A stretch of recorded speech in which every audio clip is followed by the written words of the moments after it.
Invisible Helpers. Chapter I. The Universal Belief in Them. It is one of the most beautiful characteristics of theosophy that it gives back to people in a more rational form everything which was really useful and helpful to them in the religions which they have outgrown.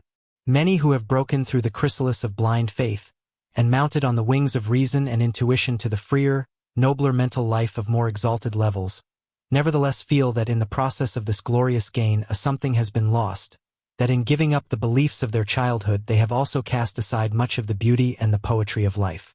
If, however, their lives in the past have been sufficiently good to earn for them the opportunity of coming under the benign influence of theosophy, they very soon discover that even in this particular there has been no loss at all, but an exceeding great gain, that the glory and the beauty and the poetry are there in fuller measure than they had ever hoped before, and no longer as a mere pleasant dream from which the cold light of common sense may at any time rudely awaken them, but as truths of nature which will bear investigation, which become only brighter, fuller and more perfect as they are more accurately understood. A marked instance of this beneficent action of theosophy is the way in which the invisible world, which, before the great wave of materialism engulfed us, used to be regarded as the source of all living help, has been restored by it to modern life. All the charming folklore of the elf, the brownie and the gnome, of the spirits of air and water, of the forest, the mountain and the mine, is shown by it to be no more meaningless superstition, but to have a basis of actual and scientific fact behind it. Its answer to the great fundamental question, if a man die, shall he live again, is equally definite and scientific, and its teaching on the nature and conditions of the life after death throws a flood of light upon much that, for the Western world at least, was previously wrapped in impenetrable darkness. It cannot be too often repeated that in this teaching as to the immortality of the soul and the life after death, theosophy stands in a position totally different from that of ordinary religion. It does not put forward these great truths merely on the authority of some sacred book of long ago. In speaking of these subjects, it is not dealing with pious opinions or metaphysical speculations, but with solid, definite facts as real and as close to us as the air we breathe or the houses we live in, facts of which many among us have constant experience, facts among which lies the daily work of some of our students, as will presently be seen. Among the beautiful conceptions which theosophy has restored to us stands preeminent that of the great helpful agencies of nature. The belief in these has been worldwide from the earliest dawn of history, and is universal even now outside the narrow domains of Protestantism, which has emptied and darkened the world for its votaries by its attempt to do away with the natural and perfectly true idea of intermediate agents, and reduce everything to the two factors of man and deity, a device whereby the conception of deity has been infinitely degraded, and man has remained unhelped. A moment's thought will show that the ordinary view of providence, the conception of an erratic interference by the central power of the universe with the result of his own decrees, would imply the introduction of partiality into the scheme, and therefore of the whole train of evils which must necessarily follow upon its heels.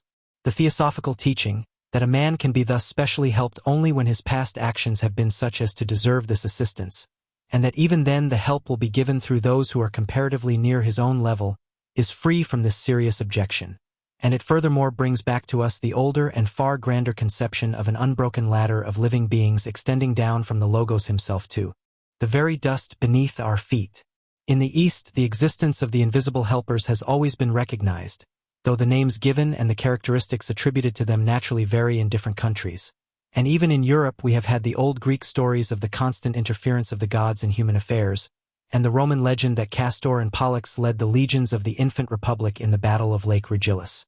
Nor did such a conception die out when the classical period ended, for these stories have their legitimate successors in medieval tales of saints who appeared at critical moments and turned the fortune of war in favor of the Christian hosts, or of guardian angels who sometimes stepped in and saved a pious traveler from what would otherwise have been certain destruction.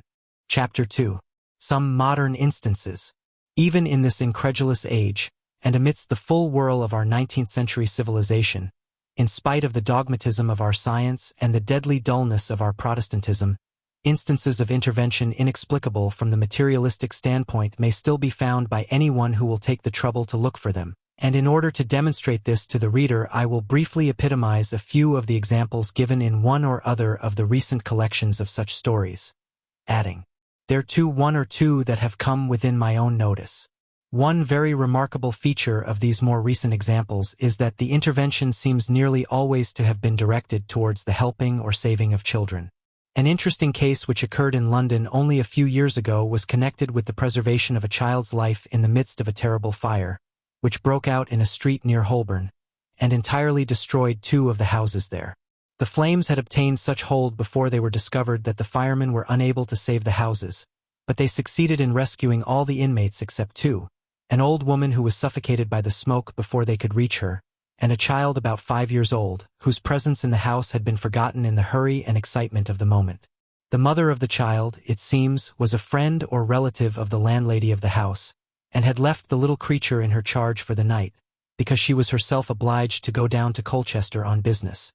It was not until everyone else had been rescued, and the whole house was wrapped in flame, that the landlady remembered with a terrible pang the trust that had been confided to her.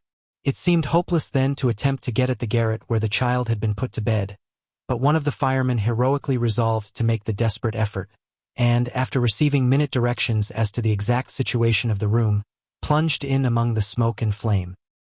He found the child and brought him forth entirely unharmed, but when he rejoined his comrades he had a very singular story to tell. He declared that when he reached the room he found it in flames, and most of the floor already fallen. But the fire had curved round the room towards the window in an unnatural and unaccountable manner, the like of which in all his experience he had never seen before, so that the corner in which the child lay was wholly untouched, although the very rafters of the fragment of floor on which his little crib stood were half burnt away. The child was naturally very much terrified, but the fireman distinctly and repeatedly declared that as at great risk he made his way towards him he saw a form like an angel. Here his exact words are given: a something all gloriously white and silvery, bending over the bed and smoothing down the counterpane. He could not possibly have been mistaken about it, he said, for it was visible in a glare of light for some moments, and in fact disappeared only when he was within a few feet of it. Another curious feature of this story is that the child's mother found herself unable to sleep that night down at Colchester, but was constantly harassed by a strong feeling that something was wrong with her child, insomuch that at last she was compelled to rise and spend some time in earnest prayer that the little one might be protected from the danger which she instinctively felt to be hanging over him. The intervention was thus evidently what a Christian would call an answer to prayer. A theosophist, putting the same idea in more scientific phraseology, would say that her intense outpouring of love constituted a force which one of our invisible helpers was able to use for the rescue of her child from a terrible death. A remarkable case in which children were abnormally protected occurred on the banks of the Thames near Maidenhead a few years earlier than our last example. This time the danger from which they were saved arose not from fire but from water. 3 little ones, who lived, if I recollect rightly, in or near the village of Shotsbrook, were taken out for a walk along the towing path by their nurse. They rushed suddenly round a corner upon a horse which was drawing a barge, and in the confusion 2 of them got on the wrong side of the tow rope and were thrown into the water. The boatman, who saw the accident, sprang forward to try to save them, and he noticed that they were floating high in the water in quite an unnatural way, like, as he said, and moving quietly towards the bank. This was all that he and the nurse saw, but the children each declared that a beautiful person, all white and shining, stood beside them in the water, held them up and guided them to the shore. Nor was their story without corroboration, for the bargeman's little daughter, who ran up from the cabin when she heard the screams of the nurse, also affirmed that she saw a lovely lady in the water dragging the 2 children to the bank. Without fuller particulars than the story gives us, it is impossible to say with certainty from what class of helpers this angel was drawn, but the probabilities are in favor of its having been a developed human being functioning in the astral body, as will be seen when later on we deal with this subject from the other side, as it were, from the point of view of the helpers rather than the helped. A case in which the agency is somewhat more definitely distinguishable is related by the well-known clergyman, Dr. John Mason Neale. He states that a man who had recently lost his wife was on a visit with his little children at the country house of a friend. It was an old, rambling mansion, and in the lower part of it there were long, dark passages, in which the children played about with great delight. But presently they came upstairs very gravely, and 2 of them related that as they were running down one of these passages they were met by their mother, who told them to go back again, and then disappeared. Investigation revealed the fact that if the children had run but a few steps farther, they would have fallen down a deep, uncovered well which yawned full in their path, so that the apparition of their mother had saved them from almost certain death. In this instance, there seems no reason to doubt that the mother herself was still keeping a loving watch over her children from the astral plane, and that, as has happened in some other cases, her intense desire to warn them of the danger into which they were so heedlessly rushing gave her the power to make herself visible and audible to them for the moment, or perhaps merely to impress their minds with the idea that they saw and heard her. It is possible, of course, that the helper may have been someone else, who took the familiar form of the mother in order not to alarm the children. But the simplest hypothesis is to attribute the intervention to the action of the ever-wakeful mother love itself, undimmed by the passage through the gates of death. This mother love, being one of the holiest and most unselfish of human feelings, is also one of the most persistent on higher planes. Not only does the mother who finds herself upon the lower levels of the astral plane, and consequently still within touch of the earth, maintain her interest in and her care for her children as long as she is able to see them. Even after her entry into the heaven world, these little ones are still the most prominent objects in her thought, and the wealth of love that she lavishes upon the images which she there makes of them is a great outpouring of spiritual force which flows down upon her offspring who are still struggling in this lower world, and surrounds them with living centers of beneficent energy which may not inaptly be described as veritable guardian angels. An illustration of this will be found in the 6th of our Theosophical Manuals, page 38. Not long ago, the little daughter of one of our English bishops was out walking with her mother in the town where they lived, and in running heedlessly across a street the child was knocked down by the horses of a carriage which came quickly upon her round a corner. Seeing her among the horses' feet, the mother rushed forward, expecting to find her very badly injured, but she sprang up quite merrily, saying, "Oh, Mamma, I am not at all hurt, for something all in white kept the horses from treading upon me, and told me not to be afraid." A case which occurred in Buckinghamshire, somewhere in the neighborhood of Burnham Beeches, is remarkable on account of the length of time through which the physical manifestation of the succoring agency seems to have maintained itself. It will have been seen that in the instances hitherto given the intervention was a matter of but a few moments, whereas in this a phenomenon was produced which appears to have persisted for more than half an hour. 2 of the little children of a small farmer were left to amuse themselves while their parents and their entire household were engaged in the work of harvesting. The little ones started for a walk in the woods, wandered far from home, and then managed to lose their way. When the weary parents returned at dusk, it was discovered that the children were missing, and after inquiring at some of the neighbors' houses, the father sent servants and laborers in various directions to seek for them. Their efforts were, however, unsuccessful and their shouts unanswered, and they had reassembled at the farm in a somewhat despondent frame of mind, when they all saw a curious light some distance away moving slowly across some fields towards the road. It was described as a large globular mass of rich golden glow, quite unlike ordinary lamplight, and as it drew nearer it was seen that the 2 missing children were walking steadily along in the midst of it. The father and some others immediately set off running towards it. The appearance persisted until they were close to it, but just as they grasped the children it vanished, leaving them in the darkness. The children's story was that after night came on they had wandered about crying in the woods for some time, and had at last lain down under a tree to sleep. They had been roused, they said, by a beautiful lady with a lamp, who took them by the hand and led them home. When they questioned her she smiled at them, but never spoke a word. To this strange tale they both steadily adhered, nor was it possible in any way to shake their faith in what they had seen. It is noteworthy, however, that though all present saw the light, and noticed that it lit up the trees and hedges which came within its sphere precisely as an ordinary light would, yet the form of the lady was visible to none but the children. Chapter 3. Personal Experience. All the above stories are comparatively well known, and may be found in some of the books which contain collections of such accounts, most of them in Dr. Lee's More Glimpses of the World Unseen. But the 2 instances which I am now about to give have never been in print before, and both occurred within the last 10 years, one to myself, and the other to a very dear friend of mine, a prominent member of the Theosophical Society, whose accuracy of observation is beyond all shadow of doubt. My own story is a simple one enough, though not unimportant to me, since the interposition undoubtedly saved my life. I was walking one exceedingly wet and stormy night down a quiet back street near Westbourne Grove, struggling with scant success to hold up an umbrella against the savage gusts of wind that threatened every moment to tear it from my grasp, and trying as I labored along to think out the details of some work upon which I was just then engaged. With startling suddenness a voice which I know well, the voice of an Indian teacher, cried in my ear, "Spring back!"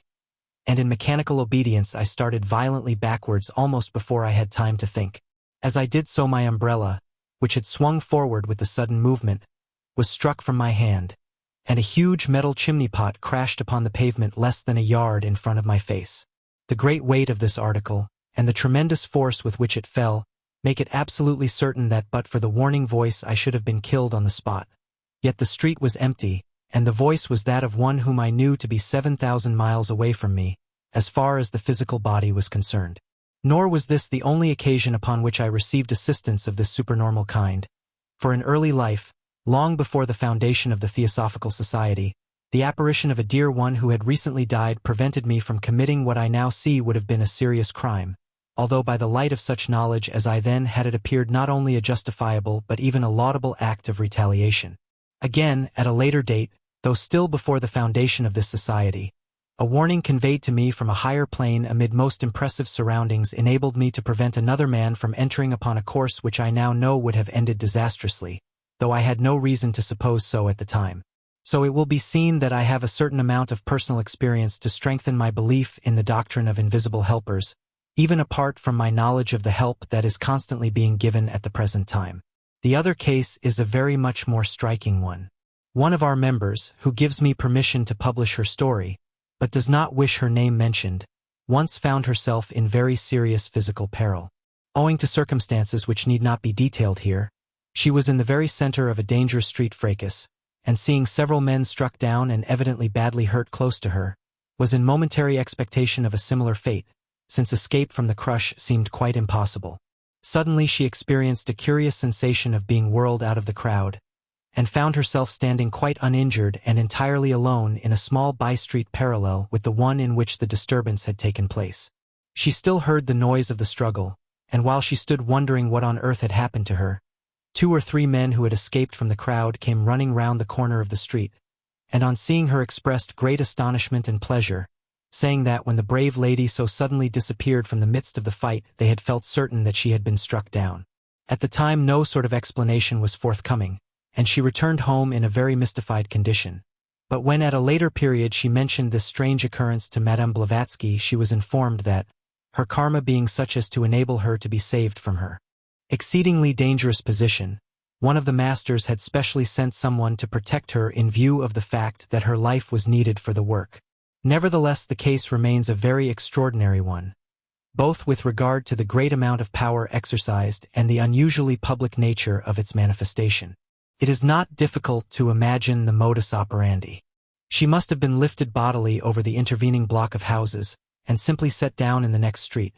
But since her physical body was not visible floating in the air, it is also evident that a veil of some sort, probably of etheric matter, must have been thrown round her while in transit. If it be objected that whatever can hide physical matter must itself be physical, and therefore visible, it may be replied that by a process familiar to all occult students it is possible to bend rays of light, which, under all conditions at present known to science, travel only in straight lines unless refracted, so that after passing round an object they may resume exactly their former course. And it will at once be seen that if this were done such an object would to all physical eyes be absolutely invisible until the rays were allowed to resume their normal course. I am fully aware that this one statement alone is sufficient to brand my remarks as nonsense in the eyes of the scientist of the present day, but I cannot help that. I am merely stating a possibility in nature which the science of the future will no doubt one day discover, and for those who are not students of occultism the remark must wait until then for its justification. The process, as I say, is comprehensible enough to anyone who understands a little about the more occult forces of nature, but the phenomenon still remains an exceedingly dramatic one, while the name of the heroine of the story, were I permitted to give it, would be a guarantee of its accuracy to all my readers. Another recent instance of interposition, less striking perhaps but entirely successful, has been reported to me since the publication of the first edition of this book. A lady, being obliged to undertake a long railway journey alone, had taken the precaution to secure an empty compartment. But just as the train was leaving the station, a man of forbidding and villainous appearance sprang in and seated himself at the other end of the carriage. The lady was much alarmed, thus to be left alone with so doubtful-looking a character. But it was too late to call for help, so she sat still and commended herself earnestly to the care of her patron saint. Soon her fears were redoubled, for the man arose and turned toward her with an evil grin, but he had hardly taken one step when he started back with a look of the most intense astonishment and terror. Following the direction of his glance, she was startled to see a gentleman seated directly opposite to her, gazing quietly but firmly at the baffled robber, a gentleman who certainly could not have entered the carriage by any ordinary means. Too much awed to speak, she watched him as though fascinated for a full half-hour. He uttered no word, and did not even look at her, but kept his eyes steadily upon the villain, who cowered trembling in the furthest corner of the compartment. The moment that the train reached the next station, and even before it came to a standstill, the would-be thief tore open the door and sprang hurriedly out. The lady, deeply thankful to be rid of him, turned to express her gratitude to the gentleman, but found only an empty seat, though it would have been impossible for any physical body to have left the carriage in the time. The materialization was in this case maintained for a longer period than usual, but on the other hand it expended no force in action of any kind, nor indeed was it necessary that it should do so, as its mere appearance was sufficient to effect its purpose. But these stories, all referring as they do to what would commonly be called angelic intervention, illustrate only one small part of the activities of our invisible helpers. Before, however, we can profitably consider the other departments of their work, it will be well that we should have clearly in our minds the various classes of entities to which it is possible that these helpers may belong. Let that, then, be the portion of our subject to be next treated. Chapter 4. The Helpers. Help, then, may be given by several of the many classes of inhabitants of the astral plane. It may come from devas, from nature spirits, or from those whom we call dead, as well as from those who function consciously upon the astral plane during life, chiefly the adepts and their pupils.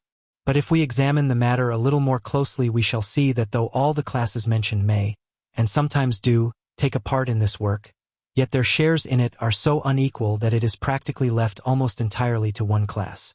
The very fact that so much of this work of helping has to be done either upon or from the astral plane goes far in itself towards explaining this. To anyone who has even a faint idea of what the powers at the command of an adept really are, it will be at once obvious that for him to work upon the astral plane would be a far greater waste of energy than for our leading physicians or scientists to spend their time in breaking stones upon the road. The work of the adept lies in higher regions, chiefly upon the arupa levels of the devachanic plane or heaven world, where he may direct his energies to the influencing of the true individuality of man, and not the mere personality which is all that can be reached in the astral or physical world. The strength which he puts forth in that more exalted realm produces results greater, more far-reaching and more lasting than any which can be attained by the expenditure of even 10 times the force down here, and the work up there is such as he alone can fully accomplish, while that on lower planes may be at any rate to some extent achieved by those whose feet are yet upon the earlier steps of the great stairway which will one day lead them to the position where he stands. The same remarks apply also in the case of the devas. Belonging as they do to a higher kingdom of nature than ours, their work seems for the most part entirely unconnected with humanity, and even those of their orders, and there are some such which do sometimes respond to our higher yearnings or appeals, do so on the mental plane rather than on the physical or astral, and more frequently in the periods between our incarnations than during our earthly lives. It may be remembered that some instances of such help were observed in the course of investigations into the subdivisions of the devachanic plane which were undertaken when the Theosophical Manual on the subject was in preparation. In one case, a deva was found teaching the most wonderful celestial music to a chorister, and in another one of a different class was giving instruction and guidance to an astronomer who was seeking to comprehend the form and structure of the universe. These two were but examples of many instances in which the great Deva kingdom was found to be helping onward the evolution and responding to the higher aspirations of man after death. And there are methods by which, even during earth life, these great ones may be approached, and an infinity of knowledge acquired from them, though even then such intercourse is gained rather by rising to their plane than by invoking them to descend to ours. In the ordinary events of our physical life the Deva very rarely interferes. Indeed, he is so fully occupied with the far grander work of his own plane that he is probably scarcely conscious of this. and though it may occasionally happen that he becomes aware of some human sorrow or difficulty which excites his pity and moves him to endeavor to help in some way, his wider vision undoubtedly recognizes that at the present stage of evolution such interpositions would, in the vast majority of cases, be productive of infinitely more harm than good. There was indubitably a period in the past, in the infancy of the human race, when it was much more largely assisted from outside than is at present the case. At the time when all its Buddhas and Manas, and even its more ordinary leaders and teachers, were drawn either from the ranks of the Deva evolution or from the perfected humanity of a more advanced planet, any such assistance as we are considering in this treatise must also have been given by these exalted beings. But as man progresses, he becomes himself qualified to act as a helper, first on the physical plane and then on higher levels, and we have now reached a stage at which humanity ought to be able to provide, and to some slight extent does provide, invisible helpers for itself, thus setting free for still more useful and elevated work those beings who are capable of it. It becomes obvious then that such assistance as that to which we are here referring may most fitly be given by men and women at a particular stage of their evolution, not by the adepts, since they are capable of doing far grander and more widely useful work, and not by the ordinary person of no special spiritual development, for he would be unable to be of any use. Just as these considerations would lead us to expect, we find that this work of helping on the astral and lower mental planes is chiefly in the hands of the pupils of the masters, men who, though yet far from the attainment of adeptship, have evolved themselves to the extent of being able to function consciously upon the planes in question. Some of these have taken the further step of completing the links between the physical consciousness and that of the higher levels, and they therefore have the undoubted advantage of recollecting in waking life what they have done and what they have learnt in those other worlds. But there are many others who, though as yet unable to carry their consciousness through unbroken, are nevertheless by no means wasting the hours when they think they are asleep, but spending them in noble and unselfish labor for their fellow men. What this labor is we will proceed to consider, but before we enter upon that part of the subject we will first refer to an objection which is very frequently brought forward with regard to such work, and we will also dispose of the comparatively rare cases in which the agents are either nature spirits or men who have cast off the physical body. People whose grasp of theosophical ideas is as yet imperfect are often in doubt as to whether it is allowable for them to try to help someone whom they find in sorrow or difficulty, lest they should interfere with the fate which has been decreed for him by the absolute justice of the eternal law of karma. The man is in his present position, they say in effect, because he has deserved it. He is now working out the perfectly natural result of some evil which he has committed in the past. What right have I to interfere with the action of the great cosmic law by trying to ameliorate his condition, either on the astral plane or the physical? Now the good people who make such suggestions are really, however unconsciously to themselves, exhibiting the most colossal conceit, for their position implies two astounding assumptions. First, that they know exactly what another man's karma has been, and how long it has decreed that his sufferings shall last, and secondly, that they, the insects of a day, could absolutely override the cosmic law and prevent the due working out of karma by any action of theirs. We may be well assured that the great karmic deities are perfectly well able to manage their business without our assistance, and we need have no fear that any steps we may take can by any possibility cause them the slightest difficulty or uneasiness. If a man's karma is such that he cannot be helped, then all our well-meant efforts in that direction will fail, though we shall nevertheless have gained good karma for ourselves by making them. What the man's karma has been is no business of ours. Our duty is to give help to the utmost of our power, and our right is only to the act. The result is in other and higher hands. How can we tell how a man's account stands? For all we know, he may just have exhausted his evil karma, and be at this moment at the very point where a helping hand is needed to give relief and raise him out of his trouble or depression. Why should not we have the pleasure and privilege of doing that good deed as well as another? If we can help him, then that fact of itself shows that he has deserved to be helped. But we can never know unless we try. In any case, the law of karma will take care of itself, and we need not trouble ourselves about it. The cases in which assistance is given to mankind by nature spirits are few. The majority of such creatures shun the haunts of man and retire before him, disliking his emanations and the perpetual bustle and unrest which he creates all around him. Also, except some of their higher orders, they are generally inconsequent and thoughtless, more like happy children at play under exceedingly favorable physical conditions than like grave and responsible entities. Still, it sometimes happens that one of them will become attached to a human being and do him many a good turn. But at the present stage of its evolution, this department of nature cannot be relied upon for anything like steady cooperation in the work of invisible helpers. For a fuller account of the nature spirits, the reader is referred to the 5th of our theosophical manuals. Again, help is sometimes given by those recently departed, those who are still lingering on the astral plane, and still in close touch with earthly affairs, as probably, in the above-mentioned case of the mother who saved her children from falling down a well. But it will readily be seen that the amount of such help available must naturally be exceedingly limited. The more unselfish and helpful a person is, the less likely is he to be found after death lingering in full consciousness on the lower levels of the astral plane, from which the earth is most readily accessible. In any case, unless he were an exceptionally bad man, his stay within the realm whence alone any interference would be possible would be comparatively short, and although from the heaven world he may still shed benign influence upon those whom he has loved on earth, it will usually be rather of the nature of a general benediction than a force capable of bringing about definite results in a specific case, such as those which we have been considering. Again, many of the departed who wish to help those whom they left behind find themselves quite unable to influence them in any way, since to work from one plane upon an entity on another requires either very great sensitiveness on the part of that entity, or a certain amount of knowledge and skill on the part of the operator. Therefore, although instances of apparitions shortly after death are by no means uncommon, it is rare to find one in which the departed person has really done anything useful, or succeeded in impressing what he wished upon the friend or relation whom he visited. There are such cases, of course, a good many of them when we come to put them all together, but they are not numerous compared to the great number of ghosts who have succeeded in showing themselves. So that but little help is usually given by the dead. Indeed, as will presently be explained, it is far more common for them to be themselves in need of assistance than to be able to accord it to others. At present, therefore, the main bulk of the work which has to be done along these lines falls to the share of those living persons who are able to function consciously on the astral plane. Chapter V. The reality of superphysical life.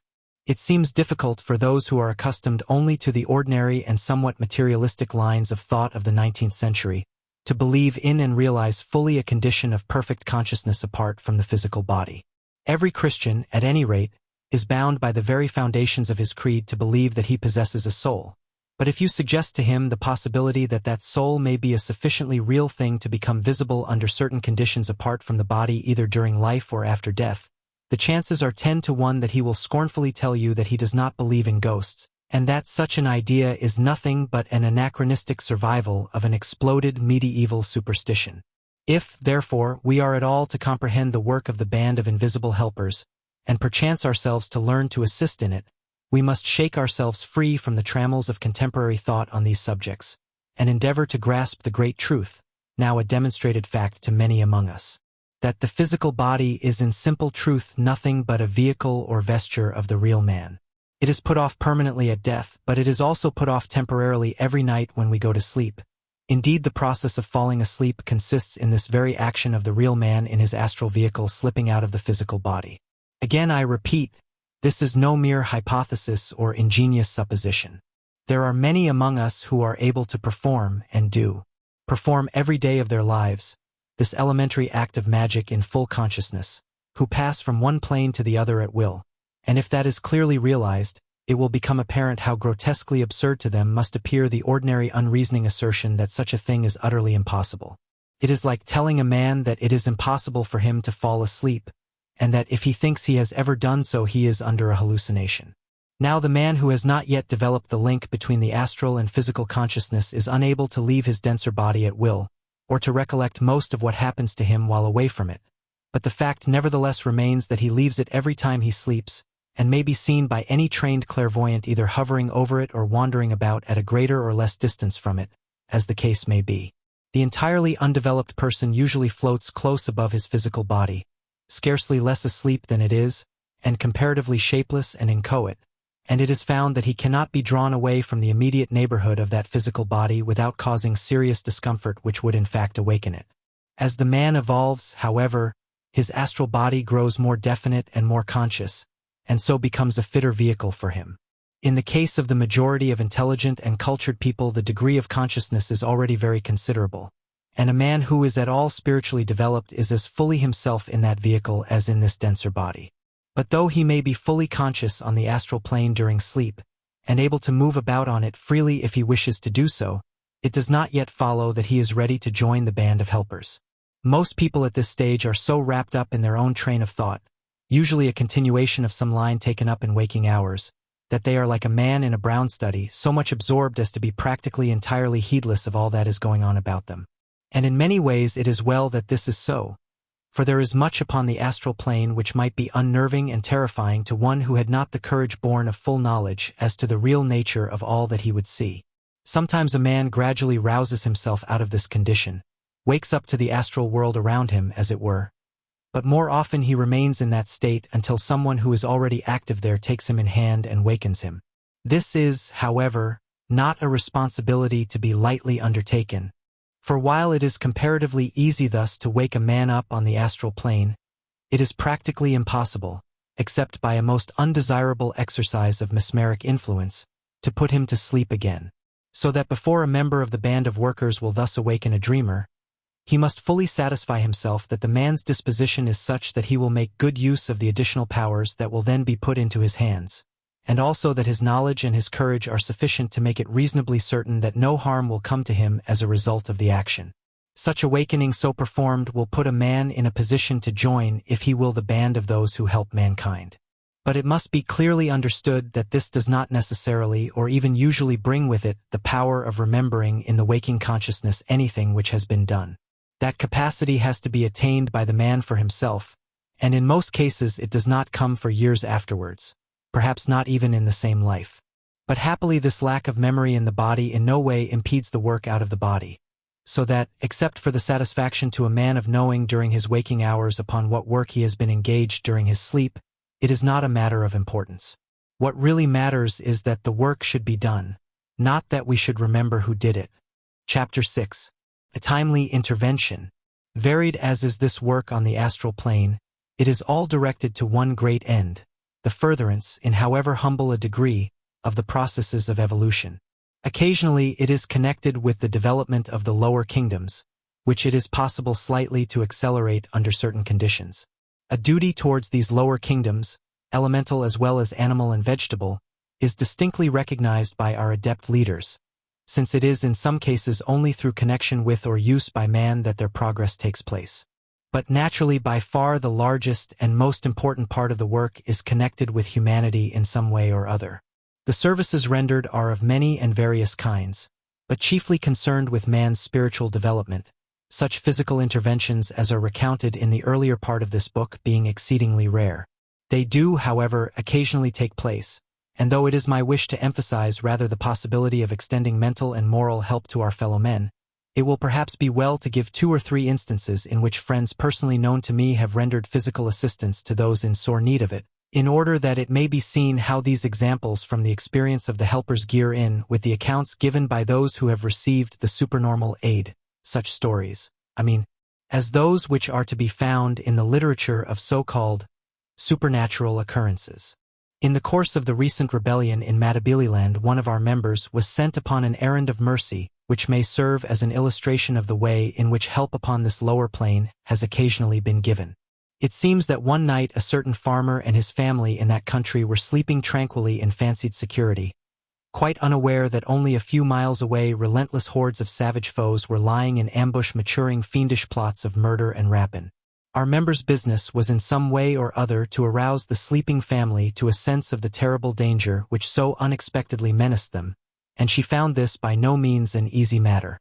An attempt to impress the idea of imminent peril upon the brain of the farmer failed utterly, and as the urgency of the case seemed to demand strong measures, our friend decided to materialize herself sufficiently to shake the housewife by the shoulder and adjure her to get up and look about her. The moment she saw that she had been successful in attracting attention, she vanished, and the farmer's wife has never from that day to this been able to find out which of her neighbors it was who roused her so opportunely, and thus saved the lives of the entire family, who but for this mysterious intervention would undoubtedly have been massacred in their beds half an hour later. Nor can she even now understand how this friend in need contrived to make her way in, when all the windows and doors were found so securely barred. Being thus abruptly awakened, the housewife was half inclined to consider the warning as a mere dream. However, she arose and looked round just to see that all was right, and fortunate it was that she did so, for though she found nothing amiss indoors, she had no sooner thrown open a shutter than she saw the sky red with a distant conflagration.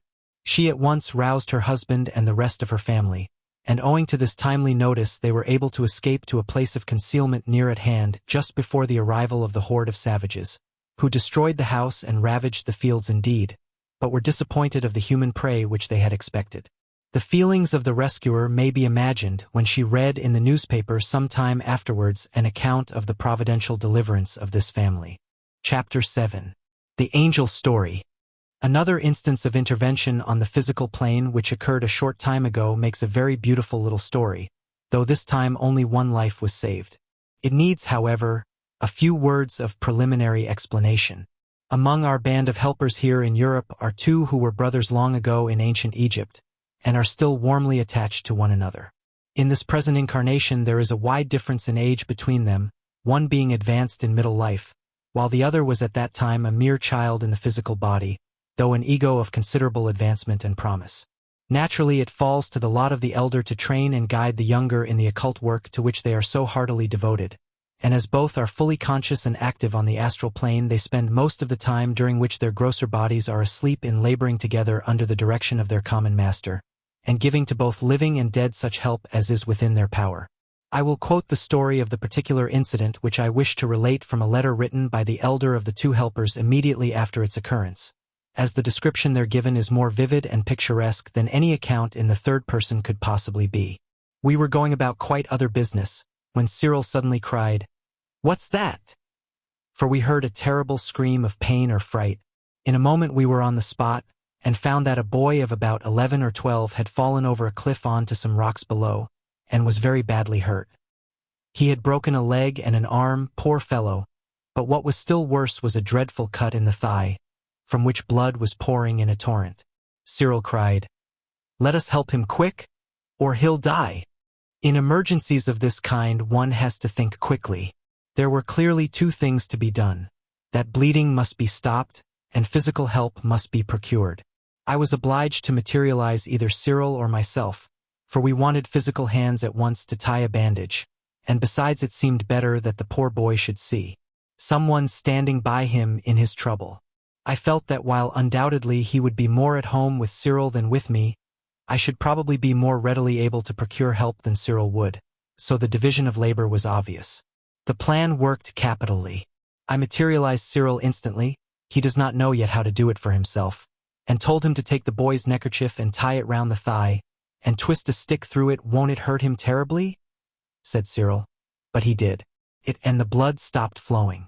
The injured boy seemed half unconscious, and could scarcely speak, but he looked up at the shining little form bending so anxiously over him, and asked, "Be you an angel, master?" Cyril smiled so prettily and replied, "No, I'm only a boy, but I've come to help you." And then I left him to comfort the sufferer while I rushed off for the boy's mother, who lived about a mile away. The trouble I had to force into that woman's head the conviction that something was wrong, and that she must go and see about it, you would never believe. But at last she threw down the pan she was cleaning and said aloud, "Well, I don't know what's come over me, but I must go and find the boy." When she once started I was able to guide her without much difficulty, though all the time I was holding Cyril together by willpower, lest the poor child's angel should suddenly vanish from before his eyes. You see, when you materialize a form you are changing matter from its natural state into another, temporarily opposing the cosmic will, as it were, and if you take your mind off it for 1/2 second, back it flies into its original condition like a flash of lightning. So I could not give more than half my attention to that woman, but still I got her along somehow, and as soon as she came round the corner of the cliff I let Cyril disappear. But she had seen him, and now that village has one of the best attested stories of angelic intervention on record. The accident happened in the early morning, and the same evening I looked in, astrally, upon the family to see how matters were going on.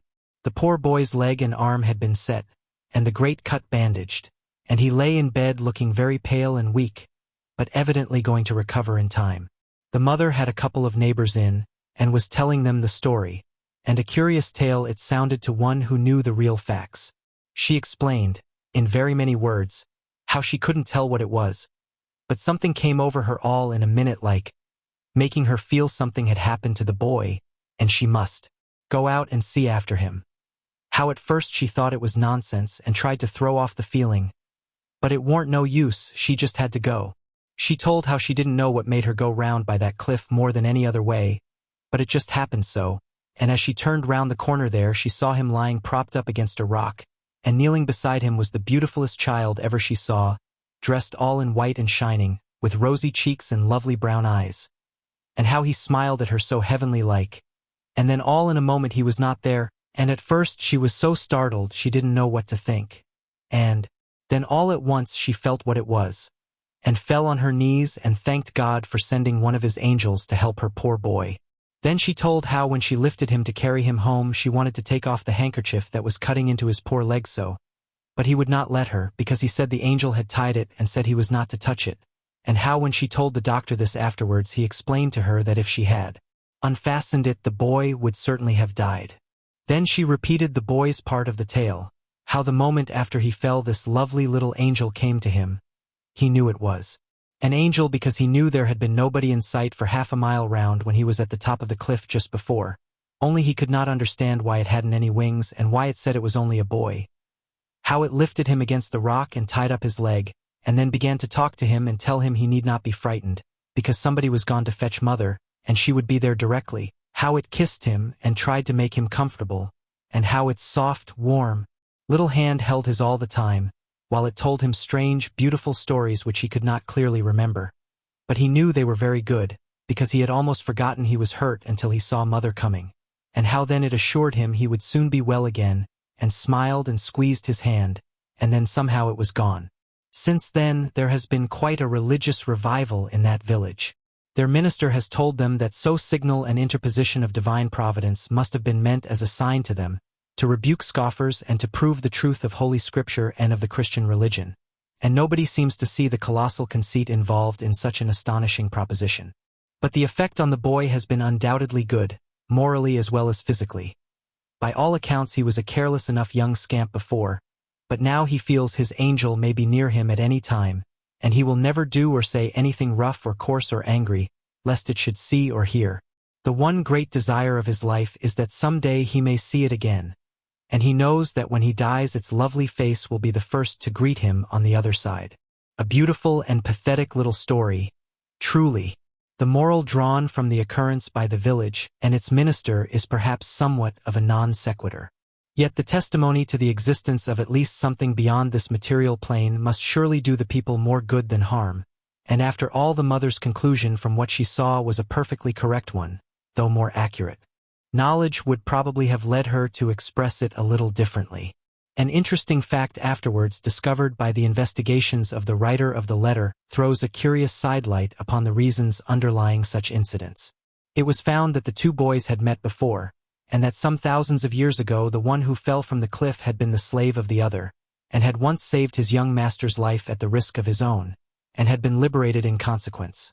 And now, long afterwards, the master not only repays the debt in kind, but also gives his former slave a high ideal and an inducement to morality of life which will probably change the whole course of his future evolution. So true is it that no good deed ever goes unrewarded by karma, however tardy it may seem in its action, that, though the mills of God grind slowly, yet they grind exceeding small. Though with patience stands he waiting, with exactness grinds he all. Chapter 8. The Story of a Fire.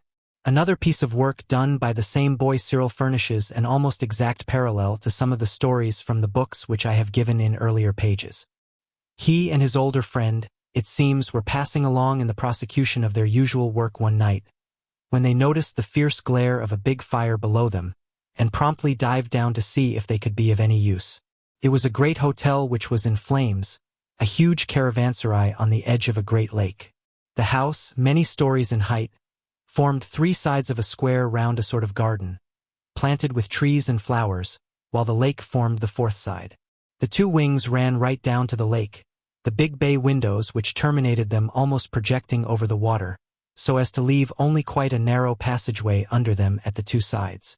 The front and wings were built round inside wells, which contained also the latticework shafts of the lifts, so that when once the fire broke out, it spread with almost incredible rapidity, and before our friends saw it on their astral journey, all the middle floors in each of the 3 great blocks were in flames.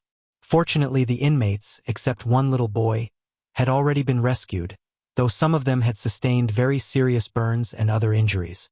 This little fellow had been forgotten in one of the upper rooms of the left wing, for his parents were out at a ball, and knew nothing of the fire, while naturally enough no one else thought of the lad till it was far too late.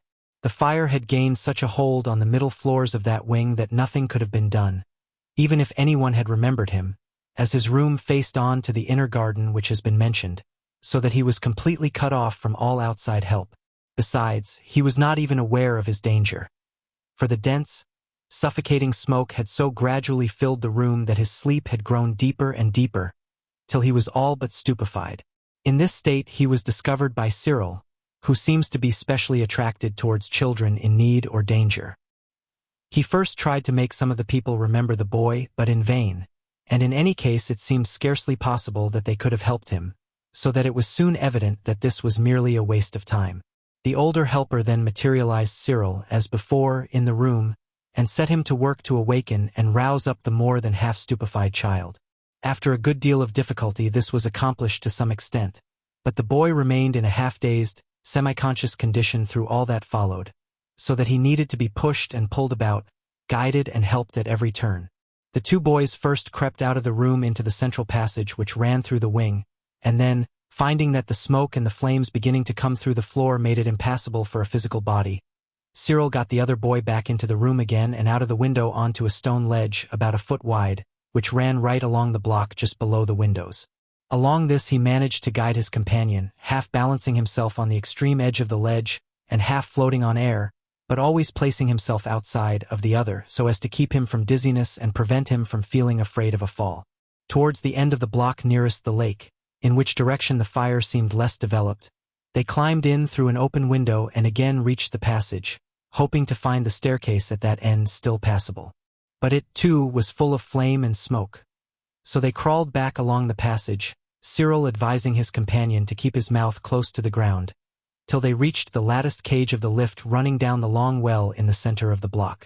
The lift, of course, was at the bottom, but they managed to clamber down the lattice work inside the cage till they stood on the roof of the elevator itself. Here they found themselves blocked, but luckily Cyril discovered a doorway opening from the cage of the lift on to a sort of entresol, just above the ground floor. Through this they reached a passage which they crossed, the little boy being half stifled by the smoke. Then they made their way through one of the rooms opposite and finally, clambering out of the window, found themselves on the top of the veranda which ran along in front of the ground floor, between it and the garden. Thence it was easy enough to swarm down one of the pillars and reach the garden itself. But even there the heat was intense and the danger, when the walls should fall, very considerable. So Cyril tried to conduct his charge round the end first of one, then of the other wing. But in both cases the flames had burst through, and the narrow, overhung passages were quite impassable. Finally they took refuge in one of the pleasure boats which were moored to the steps of the quay at the side of the garden next the lake, and, casting loose, rowed out on to the water. Cyril intended to row round past the burning wing and land the boy whom he had saved. But when they got some little way out, they fell in with a passing lake steamer and were seen, for the whole scene was lit up by the glare of the burning hotel, till everything was as plain as in broad daylight. The steamer came alongside the boat to take them off, but instead of the 2 boys they had seen, the crew found only one, for his older friend had promptly allowed Cyril to slip back into his astral form, dissipating the denser matter which had made for the time a material body, and he was therefore now invisible. A careful search was made, of course, but no trace of the second boy could be found, and so it was concluded that he must have fallen overboard and been drowned just as they came alongside. The child who had been rescued fell into a dead faint as soon as he was safe on board, so they could get no information from him, and when he did recover, all he could say was that he had seen the other boy the moment before they came alongside, and then knew nothing more. The steamer was bound down the lake to a place some 2 days' sail distant, and it was a week or so before the rescued boy could be restored to his parents, who of course thought that he had perished in the flames, for though an effort was made to impress on their minds the fact that their son had been saved, it was found impossible to convey the idea to them, so it may be imagined how great was the joy of the meeting. The boy is still well and happy, and is never weary of relating his wonderful adventure. Many a time he has regretted that the kind friend who saved him should have perished so mysteriously at the very moment when all the danger seemed over at last. Indeed, he has even ventured to suggest that perhaps he didn't perish after all, that perhaps he was a fairy prince. But of course this idea elicits nothing but tolerant smiles of superiority from his elders. The karmic link between him and his preserver has not yet been traced, but no doubt there must be one somewhere. Chapter 9. Materialization and Repercussion. On meeting with a story such as this, students often inquire whether the invisible helper is perfectly safe amidst these scenes of deadly peril.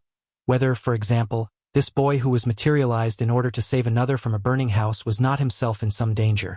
Whether his physical body would not have suffered in any way by repercussion if his materialized form had passed through the flames, or fallen from the high ledge on the edge of which he walked so unconcernedly. In fact, since we know that in many cases the connection between a materialized form and a physical body is sufficiently close to produce repercussion, might it not have occurred in this case? Now this subject of repercussion is an exceedingly abstruse and difficult one, and we are by no means yet in a position fully to explain its very remarkable phenomena. Indeed, in order to understand the matter perfectly, it would probably be necessary to comprehend the laws of sympathetic vibration on more planes than one. Still, we do know by observation some of the conditions which permit its action, and some which definitely exclude it, and I think we are warranted in saying that it was absolutely impossible here. To see why this is so, we must first remember that there are at least 3 well-defined varieties of materialization, as anyone who has at all an extended experience of spiritualism will be aware. I am not concerned at the moment to enter upon any explanation as to how these 3 varieties are respectively produced, but am merely stating the indubitable fact of their existence. 1. There is the materialization which, though tangible, is not visible to ordinary physical sight. Of this nature are the unseen hands which so often clasp one's arm or stroke one's face at a séance, which sometimes carry physical objects through the air or make raps upon the table, though of course both these latter phenomena may easily be produced without a materialized hand at all. 2. There is the materialization which, though visible, is not tangible, the spirit form through which one's hand passes as through empty air. In some cases this variety is obviously misty and impalpable, but in others its appearance is so entirely normal that its solidity is never doubted until someone endeavors to grasp it.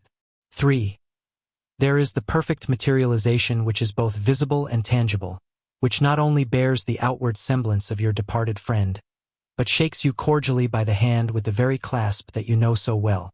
Now, while there is a good deal of evidence to show that repercussion takes place under certain conditions in the case of this third kind of materialization, it is by no means so certain that it can occur with the first or second class. In the case of the boy helper, it is probable that the materialization would not be of the third type, since the greatest care is always taken not to expend more force than is absolutely necessary to produce whatever result may be required, and it is obvious that less energy would be used in the production of the more partial forms which we have called the first and second classes. The probability is that only the arm with which the boy held his little companion would be solid to the touch, and that the rest of his body, though looking perfectly natural, would have proved far less palpable if it had been tested. But, apart from this probability, there is another point to be considered. When a full materialization takes place, whether the subject be living or dead, physical matter of some sort has to be gathered together for the purpose. At a spiritualistic séance, this matter is obtained by drawing largely upon the etheric double of the medium, and sometimes even upon his physical body also, since cases are on record in which his weight has been very considerably decreased while manifestations of this character were taking place. This method is employed by the directing entities of the séance, simply because when an available medium is within reach, it is very much the easiest way in which a materialization can be brought about, and the consequence is that the very closest connection is thus set up between that medium and the materialized body, so that the phenomenon which, although very imperfectly understanding it, we call repercussion, occurs in its clearest form. If, for example, the hands of the materialized body be rubbed with chalk, that chalk will afterwards be found on the hands of the medium, even though he may have been all the time carefully locked up in a cabinet under circumstances which absolutely preclude any suspicion of fraud. If any injury be inflicted upon the materialized form, that injury will be accurately reproduced upon the corresponding part of the medium's body, while sometimes food of which the spirit form has partaken will be found to have passed into the body of the medium. At least that happened in one case, at any rate within my own experience. It would be far otherwise, however, in the case which we have been describing.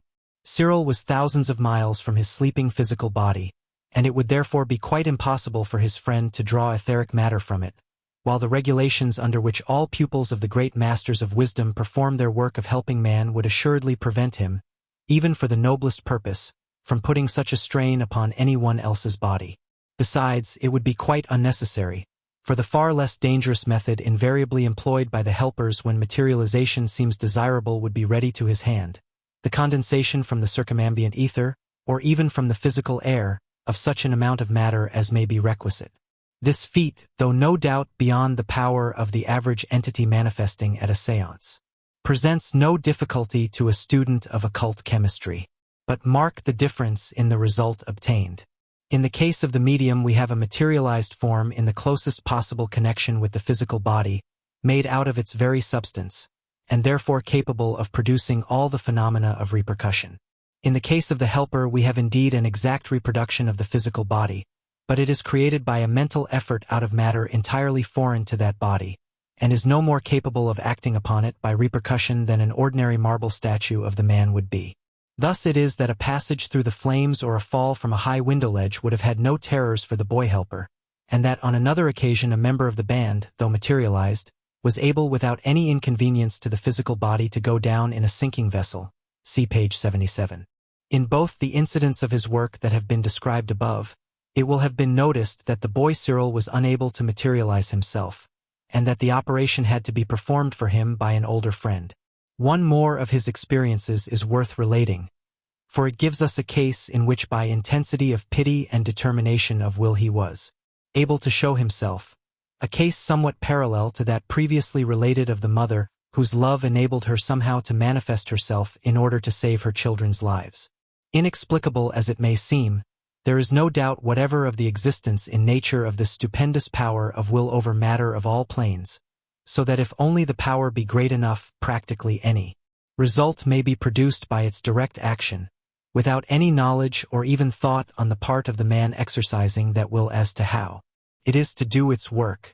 We have had plenty of evidence that this power holds good in the case of materialization, although ordinarily it is an art which must be learnt just like any other. Assuredly an average man on the astral plane could no more materialize himself without having previously learnt how to do it than the average man on this plane could play the violin without having previously learnt it. But there are exceptional cases, as will be seen from the following narrative. Chapter X: The Two Brothers. This story has been told by a pen of far greater dramatic capability than mine, and with a wealth of detail for which I have here no space, in the Theosophical Review of November, 1897, page 229.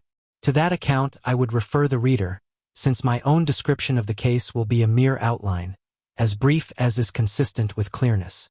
The names given are of course fictitious, but the incidents are related with scrupulous accuracy. Our dramatis personae are two brothers, the sons of a country gentleman, Lancelot, aged 14, and Walter, aged 11, very good boys of the ordinary healthy, manly type, like hundreds of others in this fair realm, with no obvious psychic qualifications of any sort, except the possession of a good deal of Celtic blood. Perhaps the most remarkable feature about them was the intensity of the affection that existed between them, for they were simply inseparable. Neither would go anywhere without the other, and the younger idolized the elder as only a younger boy can. One unlucky day Lancelot was thrown from his pony and killed, and for Walter the world became empty. The child's grief was so real and terrible that he could neither eat nor sleep, and his mother and nurse were at their wits' end as to what to do for him. He seemed deaf alike to persuasion and blame. When they told him that grief was wicked, and that his brother was in heaven, he simply answered that he could not be certain of that, and that even if it were true, he knew that Lancelot could no more be happy in heaven without him than he could on earth without Lancelot. Incredible as it may sound, the poor child was actually dying of grief, and what made the case even more pathetic was the fact that, all unknown to him, his brother stood at his side all the time, fully conscious of his misery, and himself half distracted at the failure of his repeated attempts to touch him or speak to him. Affairs were still in this most pitiable condition on the third evening after the accident, when Cyril's attention was drawn to the two brothers. He cannot tell how. He just happened to be passing, he says. Yet surely the will of the Lords of Compassion guided him to the scene. Poor Walter lay exhausted yet sleepless, alone in his desolation, so far as he knew, though all the time his sorrowing brother stood beside him. Lancelot, free from the chains of the flesh, could see and hear Cyril, so obviously the first thing to do was to soothe his pain with a promise of friendship and help in communicating with his brother. As soon as the dead boy's mind was thus cheered with hope, Cyril turned to the living one, and tried with all his strength to impress upon his brain the knowledge that his brother stood beside him, not dead, but living and loving as of yore. But all his efforts were in vain. The dull apathy of grief so filled poor Walter's mind that no suggestion from without could enter, and Cyril knew not what to do. Yet so deeply was he moved by the sad sight, so intense was his sympathy and so firm his determination to help in some way or other at any cost of strength to himself, that somehow, even to this day he cannot tell how, he found himself able to touch and speak to the heartbroken child. Putting aside Walter's questions as to who he was and how he came there, he went straight to the point, telling him that his brother stood beside him, trying hard to make him hear his constantly repeated assurances that he was not dead, but living and yearning to help and comfort him. Little Walter longed to believe, yet hardly dared to hope. But Cyril's eager insistence vanquished his doubts at last, and he said, "Oh, I do believe you because you're so kind, but if I could only see him, then I should know.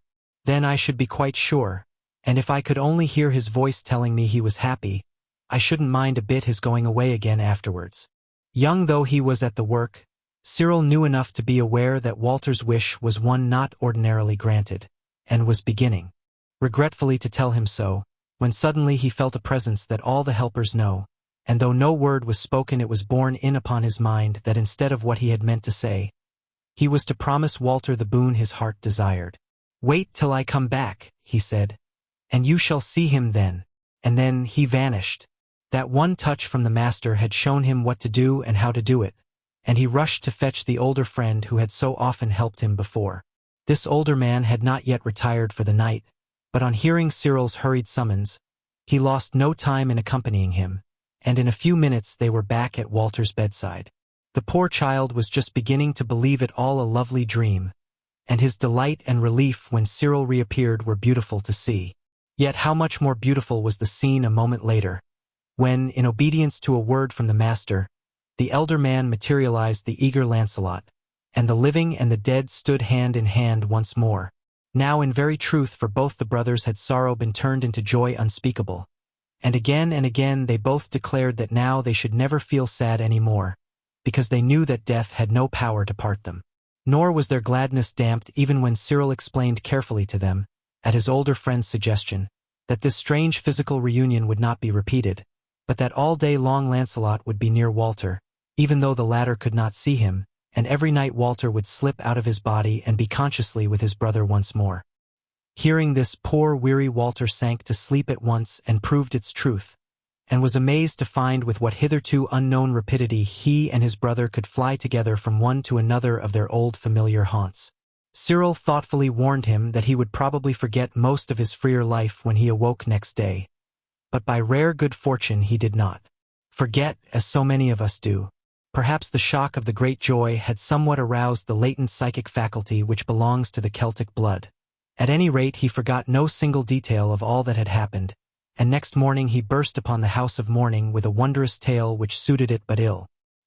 His parents thought that grief had turned his brain, and, since he is now the heir, they have been watching long and anxiously for further symptoms of insanity, which happily they have not found. They still think him a monomaniac on this point, though they fully recognize that his delusion has saved his life. But his old nurse, who is a Catholic, is firm in her belief that all he says is true, that the Lord Jesus, who was once a child himself, took pity on that other child as he lay dying of grief, and sent one of his angels to bring his brother back to him from the dead as a reward for a love which was stronger than death. Sometimes popular superstition gets a good deal nearer to the heart of things than does educated skepticism. Nor does the story end here, for the good work begun that night is still progressing, and none can say how far the influence of that one act may ramify. Walter's astral consciousness, once having been thus thoroughly awakened, remains in activity. Every morning he brings back into his physical brain the memory of his night's adventures with his brother. Every night they meet their dear friend Cyril, from whom they have learned so much about the wonderful new world that has opened before them, and the other worlds to come that lie higher yet. Under Cyril's guidance they also, the living and the dead alike, have become eager and earnest members of the band of helpers, and probably for years to come, until Lancelot's vigorous young astral body disintegrates. Many a dying child will have cause to be grateful to these three who are trying to pass on to others something of the joy that they have themselves received. Nor is it to the dead alone that these new converts have been of use, for they have sought and found some other living children who show consciousness on the astral plane during sleep, and one at least of those whom they have thus brought to Cyril has already proved a valuable little recruit to the children's band, as well as a very kind little friend down here on the physical plane. Those to whom all these ideas are new sometimes find it very difficult to understand how children can be of any use in the astral world. Seeing, they would say, that the astral body of a child must be undeveloped, and the ego thus limited by childhood on the astral as well as the physical plane, in what way could such an ego be of use, or be able to help towards the spiritual, mental, and moral evolution of humanity, which we are told is the chief concern of the helpers? When first such a question was asked, shortly after the publication of one of these stories in our magazine, I sent it to Cyril himself to see what he would say to it, and his answer was this: "It is quite true, as the writer says, that I am only a boy and know very little yet, and that I shall be much more useful when I have learnt more. But I am able to do a little even now, because there are so many people who have learnt nothing about theosophy yet, though they may know very much more than I do about everything else. And you see, when you want to get to a certain place, a little boy who knows the way can do more for you than 100 wise men who don't know it." It may be added that when even a child had been awakened upon the astral plane, the development of the astral body would proceed so rapidly that he would very soon be in a position upon that plane but little inferior to that of the awakened adult, and would of course be much in advance, so far as usefulness is concerned, of the wisest man who was as yet unawakened. But unless the ego expressing himself through that child body possessed the necessary qualification of a determined yet loving disposition, and had clearly manifested it in his previous lives, no occultist would take the very serious responsibility of awakening him upon the astral plane. When, however, their karma is such that it is possible for them to be thus aroused, children often prove most efficient helpers, and throw themselves into their work with a whole-souled devotion which is very beautiful to see. And so is fulfilled once more the ancient prophecy, "A little child shall lead them." Another question that suggests itself to one's mind in reading this last story of the two brothers is this: since Cyril was somehow able to materialize himself by sheer force of love and pity and strength of will, is it not strange that Lancelot, who had been trying so much longer to communicate, had not succeeded in doing the same thing? Well, there is of course no difficulty in seeing why poor Lancelot was unable to communicate with his brother, for that inability is simply the normal condition of affairs. The wonder is that Cyril was able to materialize himself, not that Lancelot was not. Not only, however, was the feeling probably stronger in Cyril's case, but he also knew exactly what he wanted to do, knew that such a thing as materialization was a possibility, and had some general idea as to how it was done, while Lancelot naturally knew nothing of all this then, though he does now. Chapter 11. Wrecks and Catastrophes. Sometimes it is possible for members of the band of helpers to avert impending catastrophes of a somewhat larger order. In more than one case, when the captain of a vessel has been carried unsuspecting far out of his course by some unknown current or through some mistaken reckoning, and has thereby run into serious danger, it has been possible to prevent shipwreck by repeatedly impressing upon his mind a feeling that something was wrong. And although this generally comes through into the captain's brain merely as a vaguely warning intuition, yet if it occurs again and again, he is almost certain to give it some attention and take such precautions as suggest themselves to him. In one case, for example, in which the master of a bark was much nearer in to the land than he supposed, he was again and again pressed to heave the lead, and though he resisted this suggestion for some time as being unnecessary and absurd, he at last gave the order in a somewhat hesitating way. The result astounded him, and he at once put his vessel about and stood off from the coast, though it was not until morning came that he realized how very close he had been to an appalling disaster. Often, however, a catastrophe is karmic in its nature, and consequently cannot be averted. but it must not therefore be supposed that in such cases no help can be given. It may be that the people concerned are destined to die, and therefore cannot be saved from death, but in many cases they may still be to some extent prepared for it, and may certainly be helped upon the other side after it is over. Indeed, it may be definitely stated that wherever a great catastrophe of any kind takes place, there is also a special sending of help. Two recent cases in which such help was given were the sinking of the Drummond Castle off Cape Ushant, and the terrible cyclone which devastated the city of St. Louis in America. On both these occasions a few minutes' notice was given, and the helpers did their best to calm and raise men's minds, so that when the shock came upon them it would be less disturbing than it might otherwise have been. Naturally, however, the greater part of the work done with the victims in both these calamities was done upon the astral plane after they had left their physical bodies. But of this we shall speak later. It is sad to relate how often when some catastrophe is impending the helpers are hindered in their kindly offices by wild panic among those whom the danger threatens, or sometimes, worse still, by a mad outburst of drunkenness among those whom they are trying to assist. Many a ship has gone to her doom with almost every soul on board mad with drink, and therefore utterly incapable of profiting by any assistance offered either before death or for a very long time afterwards. If it should ever happen to any of us to find ourselves in a position of imminent danger which we can do nothing to avert, we should try to remember that help is certainly near us, and that it rests entirely with ourselves to make the helper's work easy or difficult.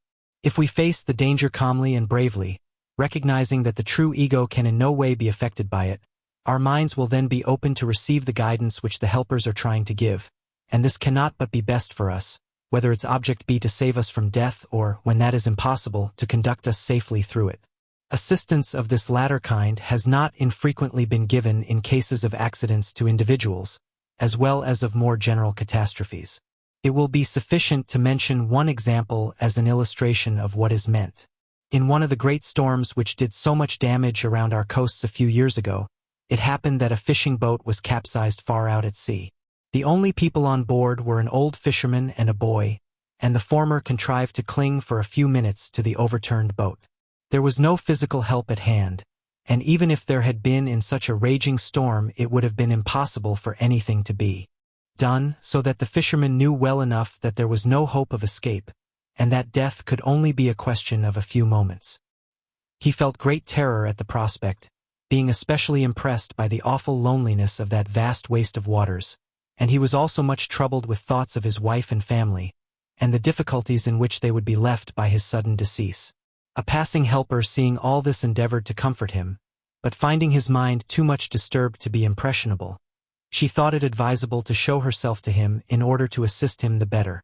In relating the story afterwards she said that the change which came over the fisherman's face at sight of her was wonderful and beautiful to see. With the shining form standing upon the boat above him, he could not but think that an angel had been sent to comfort him in his trouble, and therefore he felt that not only would he himself be carried safely through the gates of death, but his family would assuredly be looked after also. So, when death came to him a few moments later, he was in a frame of mind very different from the terror and perplexity which had previously overcome him, and naturally when he recovered consciousness upon the astral plane and found the angel still beside him, he felt himself at home with her, and was prepared to accept her advice as regards the new life upon which he had entered. Some time later the same helper was engaged in another piece of work of very similar character, the story of which she has since told as follows. You remember that steamer that went down in the cyclone at the end of last November. I betook myself to the cabin where about a dozen women had been shut in, and found them wailing in the most pitiful manner, sobbing and moaning with fear. The ship had to founder, no aid was possible, and to go out of the world in this state of frantic terror is the worst possible way to enter the next. So in order to calm them I materialized myself, and of course they thought I was an angel, poor souls. They all fell on their knees and prayed me to save them, and one poor mother pushed her baby into my arms imploring me to save that at least. They soon grew quiet and composed as we talked, and the wee baby went to sleep smiling, and presently they all fell asleep peacefully, and I filled their minds with thoughts of the heaven world, so that they did not wake up when the ship made her final plunge downwards. I went down with them to ensure their sleeping through the last moments, and they never stirred as their sleep became death. Evidently in this case, too, those who were thus helped had not only the enormous advantage of being enabled to meet death calmly and reasonably, but also the still greater one of being received on its farther shore by one whom they were already disposed to love and trust, one who thoroughly understood the new world in which they found themselves, and could not only reassure them as to their safety, but advise them how to order their lives under these much altered circumstances. And this brings us to the consideration of one of the largest and most important departments of the work of invisible helpers, the guidance and assistance which they are able to give to the dead. Chapter 12. Work among the dead. It is one of the many evils resulting from the absurdly erroneous teaching as to conditions after death which is unfortunately current in our Western world, that those who have recently shaken off this mortal coil are usually much puzzled and often very seriously frightened at finding everything so different from what their religion had led them to expect. The mental attitude of a large number of such people was pithily voiced the other day by an English general, who 3 days after his death met one of the band of helpers whom he had known in physical life. After expressing his great relief that he had at last found someone with whom he was able to communicate, his first remark was, "But if I am dead, where am I? For if this is heaven, I don't think much of it. And if it is hell, it is better than I expected." But, unfortunately, a far greater number take things less philosophically. They have been taught that all men are destined to eternal flames except a favored few who are superhumanly good, and since a very small amount of self-examination convinces them that they do not belong to that category, they are but too often in a condition of panic terror, dreading every moment that the new world in which they find themselves may dissolve and drop them into the clutches of the devil, in whom they have been sedulously taught to believe.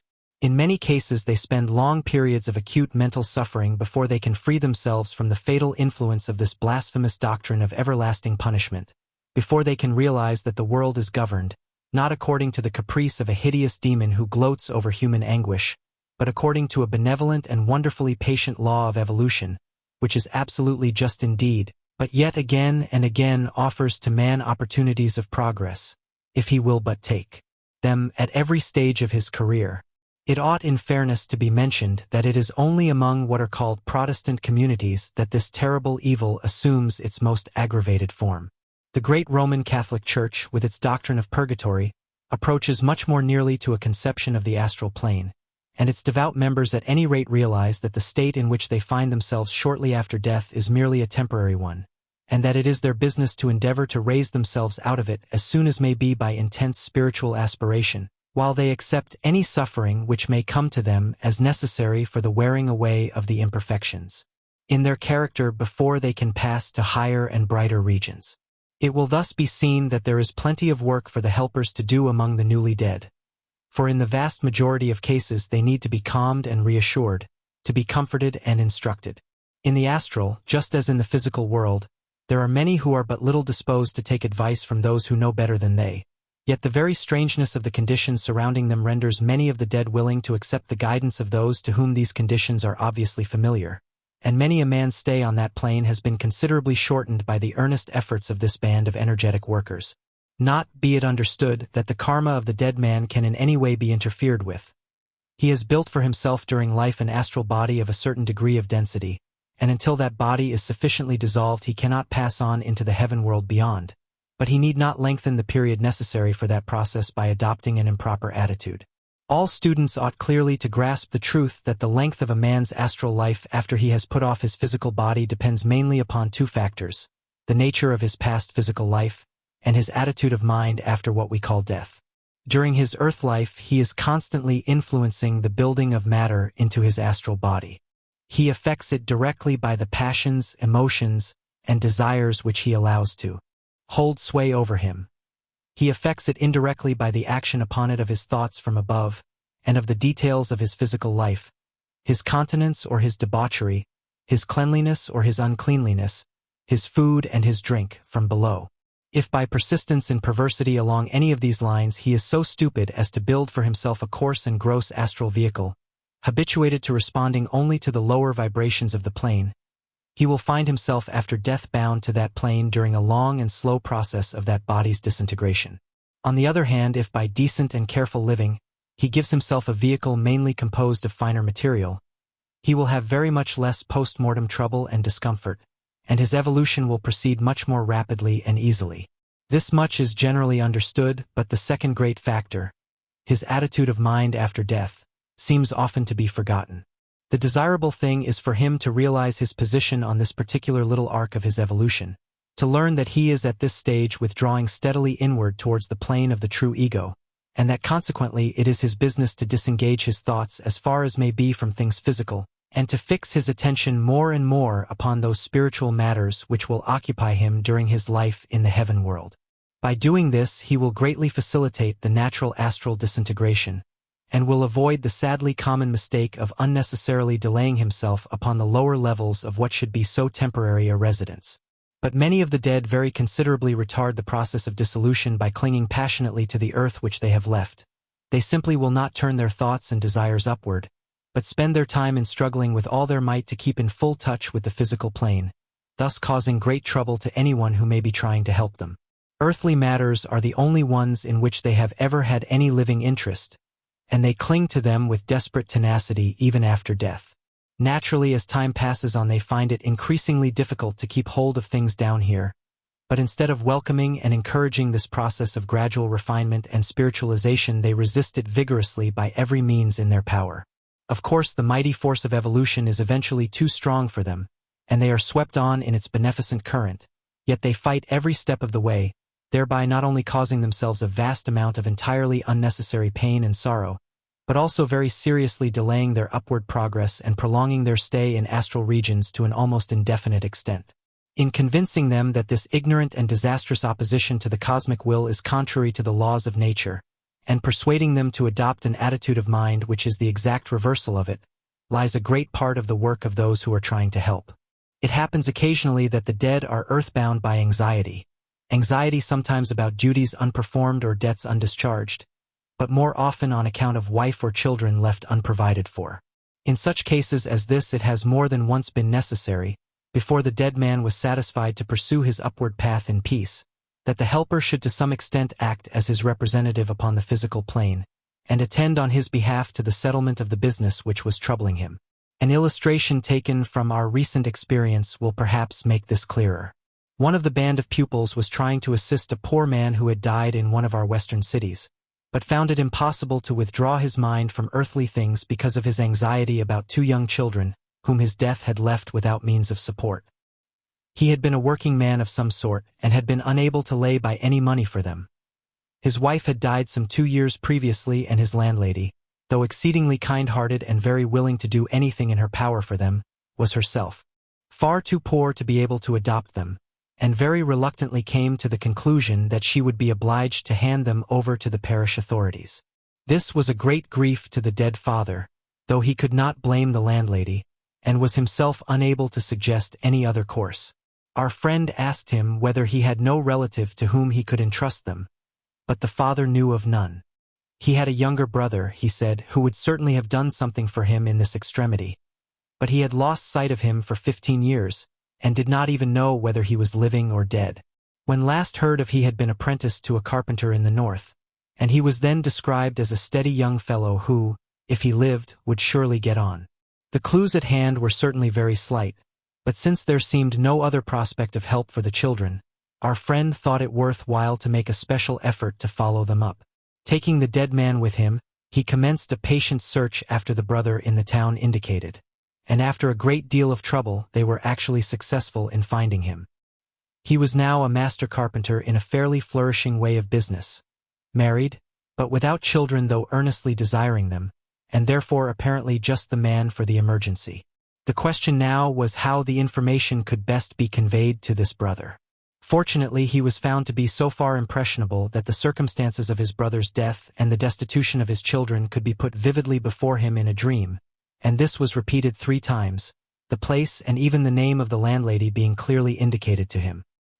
He was immensely impressed by this recurring vision, and discussed it earnestly with his wife, who advised him to write to the address given. This he did not like to do, but was strongly inclined to travel down into the West Country, find out whether there was such a house as that which he had seen, and if so make some excuse to call there. He was a busy man, however, and he finally decided that he could not afford to lose a day's work for what after all might well prove to be nothing but the baseless fabric of a dream. The attempt along these lines having apparently failed, it was determined to try another method, So one of the helpers wrote a letter to the man detailing the circumstances of his brother's death and the position of the children, exactly as he had seen them in his dream. On receipt of this confirmation he no longer hesitated, but set off the very next day for the town indicated, and was received with open arms by the kind-hearted landlady. It had been easy enough for the helpers to persuade her, good soul that she was, to keep the children with her for a few days on the chance that something or other would turn up for them, and she has ever since congratulated herself that she did so. The carpenter of course took the children back with him and provided them with a happy home, and the dead father, now no longer anxious, passed rejoicing on his upward way. Since some theosophical writers have felt it their duty to insist in vigorous terms upon the evils so frequently attendant upon the holding of spiritualistic séances, it is only fair to admit that on several occasions good work similar to that of the helper in the case just described has been done through the agency of a medium or of someone present at a circle. Thus, though spiritualism has too often detained souls who but for it would have attained speedier liberation, it must be set to the credit of its account that it has also furnished the means of escape to others, and thus opened up the path of advancement for them. There have been instances in which the defunct has been able to appear unassisted to his relatives or friends and explain his wishes to them, but these are naturally rare, and most souls who are earthbound by anxieties of the kind indicated can satisfy themselves only by means of the services of the medium or the conscious helper. Another case very frequently encountered on the astral plane is that of the man who cannot believe that he is dead at all. Indeed, most people consider the very fact that they are still conscious to be an absolute proof that they have not passed through the portals of death. Somewhat of a satire this, if one thinks of it, on the practical value of our much-vaunted belief in the immortality of the soul. However they may have labeled themselves during life, the great majority of those who die, in this country at any rate, show themselves by their subsequent attitude to have been to all intents and purposes materialists at heart. And those who on earth have honestly called themselves so are often no more difficult to deal with than others who would have been shocked at the very name. A very recent instance was that of a scientific man who, finding himself fully conscious, and yet under conditions differing radically from any that he had ever experienced before, had persuaded himself that he was still alive, and merely the victim of a prolonged and unpleasant dream. Fortunately for him, there happened to be among the band of those able to function upon the astral plane a son of an old friend of his, a young man whose father had commissioned him to search for the departed scientist and endeavor to render him some assistance. When after some trouble the youth found and accosted him, he frankly admitted that he was in a condition of great bewilderment and discomfort, but still clung desperately to his dream hypothesis as on the whole the most probable explanation of what he saw, and even went so far as to suggest that his visitor was nothing but a dream figure himself. At last, however, he so far gave way as to propose a kind of test, and said to the young man, "If you are, as you assert, a living person, and the son of my old friend, bring me from him some message that shall prove to me your objective reality." Now, although under all ordinary conditions of the physical plane the giving of any kind of phenomenal proof is strictly forbidden to the pupils of the masters, it seemed as though a case of this kind hardly came under the rules, and therefore, when it had been ascertained that there was no objection on the part of higher authorities, an application was made to the father, who at once sent a message referring to a series of events which had occurred before the son's birth. This convinced the dead man of the real existence of his young friend, and therefore of the plane upon which they were both functioning, and as soon as he felt this established, his scientific training at once reasserted itself, and he became exceeding eager to acquire all possible information about this new region. Of course the message which he so readily accepted as evidence was in reality no proof at all, since the facts to which it referred might have been read from his own mind or from the records of the past by any creature possessed of astral senses. But his ignorance of these possibilities enabled this definite impression to be made upon him, and the theosophical instruction which his young friend is now nightly giving to him will undoubtedly have a stupendous effect upon his future, for it cannot but greatly modify not only the heaven state which lies immediately before him, but also his next incarnation upon earth. The main work, then, done for the newly dead by our helpers is that of soothing and comforting them, of delivering them when possible from the terrible though unreasoning fear which but too often seizes them, and not only causes them much unnecessary suffering, but retards their progress to higher spheres, and of enabling them as far as may be to comprehend the future that lies before them. Others who have been longer on the astral plane may also receive much help, if they will but accept it, from explanations and advice as to their course through its different stages.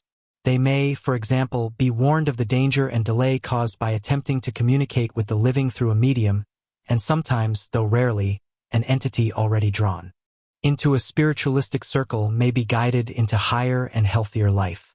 Teaching thus given to persons on this plane is by no means lost, for though the memory of it cannot of course be directly carried over to the next incarnation, there always remains the real inner knowledge, and therefore the strong predisposition to accept it immediately when heard again in the new life. A rather remarkable instance of service rendered to the dead was the first achievement of a very recent recruit to the band of helpers, one who is hardly as yet a fully fledged member. This young aspirant had not long before lost an aged relation, for whom he had felt an especially warm affection, and his earliest request was to be taken by a more experienced friend to visit her in the hope that he might be of some service to her. This was done, and the effect of the meeting of the living and the dead was very beautiful and touching.